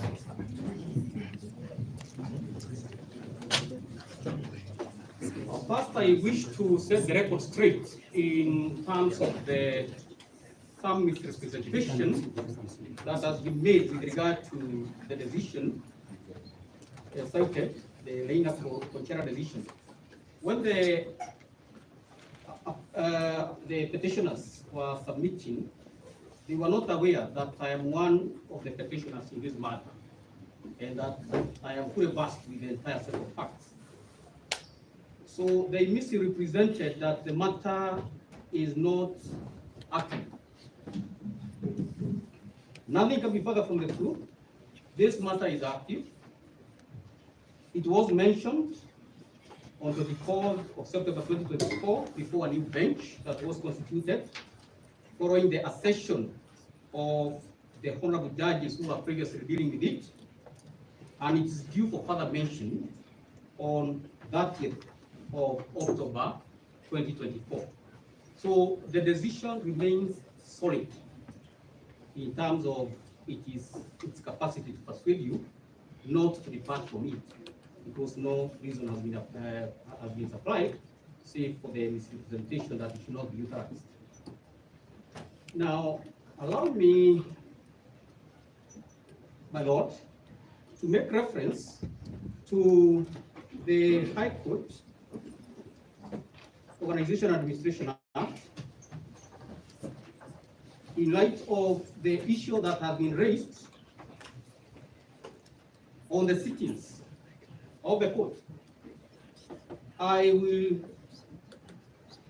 briefly cite verbatim Section 10 on the sittings and recess sessions of the court, where it is quoted as follows: that the court shall subject to subsection 2, 3, and 9 sit continuously for the trial of criminal cases and disposal of civil and other legal business of the court. There is no disclaimer whatsoever with regard to the time that the court should sit. So the court can sit at any point in time, day or night. Indeed, today, when dusk came, I was apprehensive that counsel for the petitioners might leave since the court is sitting past working hours, presumably. So the point that must land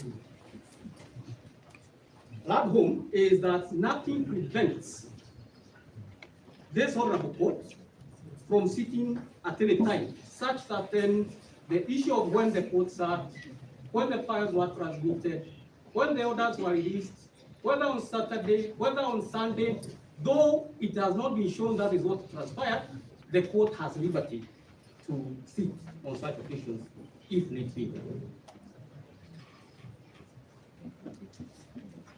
With regard to the issue of the empanelment by the Deputy Chief Justice, again on this account, the petitioners have misapprehended the import of Article 165(4), because what is fundamental is that there be a substantial question of law, and that question of law is certified on the discretion of a High Court judge. What that means is that the same issues that are being heard here today could have been heard by even a single judge, if at the discretion of the judge who handled the matter reasoned that there was no substantial question of law. So what the Honorable Chief Justice or anybody else capable of exercising the powers within the office of the Chief Justice does is administrative. All the High Court judges are qualified to deal with matters of such nature. All of them. So assigning one or the other is routine. It is pure administrative. There is nothing that is exceptional intellectually in terms of requiring a special exercise of powers when it comes to dealing with that aspect. So in a nutshell, I would wish that, to point out that in a hurry to come to court, the petitioners even wrongly enjoined the sixth respondent, His Excellency the President, when Article 143(2) is clear that no civil proceedings can be instituted against the President. A decision that has been affirmed by the Supreme Court in the decision of Attorney General and two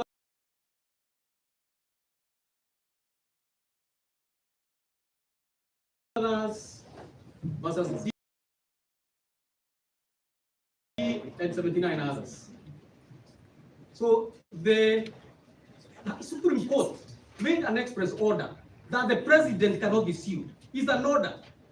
So the pleadings that have been lodged before this court have been filed in contempt of the Supreme Court decision, and they should amount to nothing in the full and final set of facts. So I'll be seeking that the bench continues to stay put, so that as early as possible, I can seek to have the sixth respondent discharged from the irregular proceedings initiated by the petitioners, and which they don't want concluded. They want to thrust this country into a crisis. Under Article 146, there is possibility of the office of the President becoming vacant on account of various issues, either through death, which is uncertain, through resignation, because he can tender resignation and decide that I think I've had it too much, he can tender resignation, or any other reason that may arise. So at the moment, upon the Senate voting on the first ground of impeachment, we stood without a deputy president. So what would happen in the event we have a vacancy in the office of the president. We are staring at a crisis. We don't have a deputy president. The Honorable Speaker of the Assembly can only serve for 60 days. We don't have an IBC. So what the petitioners are doing is fomenting a crisis of monumental proportions, which we will not be able to mind about. So I humbly pray my Lord, my lady, that you fight favor in the arguments of the respondents and dismiss the application by the petitioners. I presume they are. Not if they are over.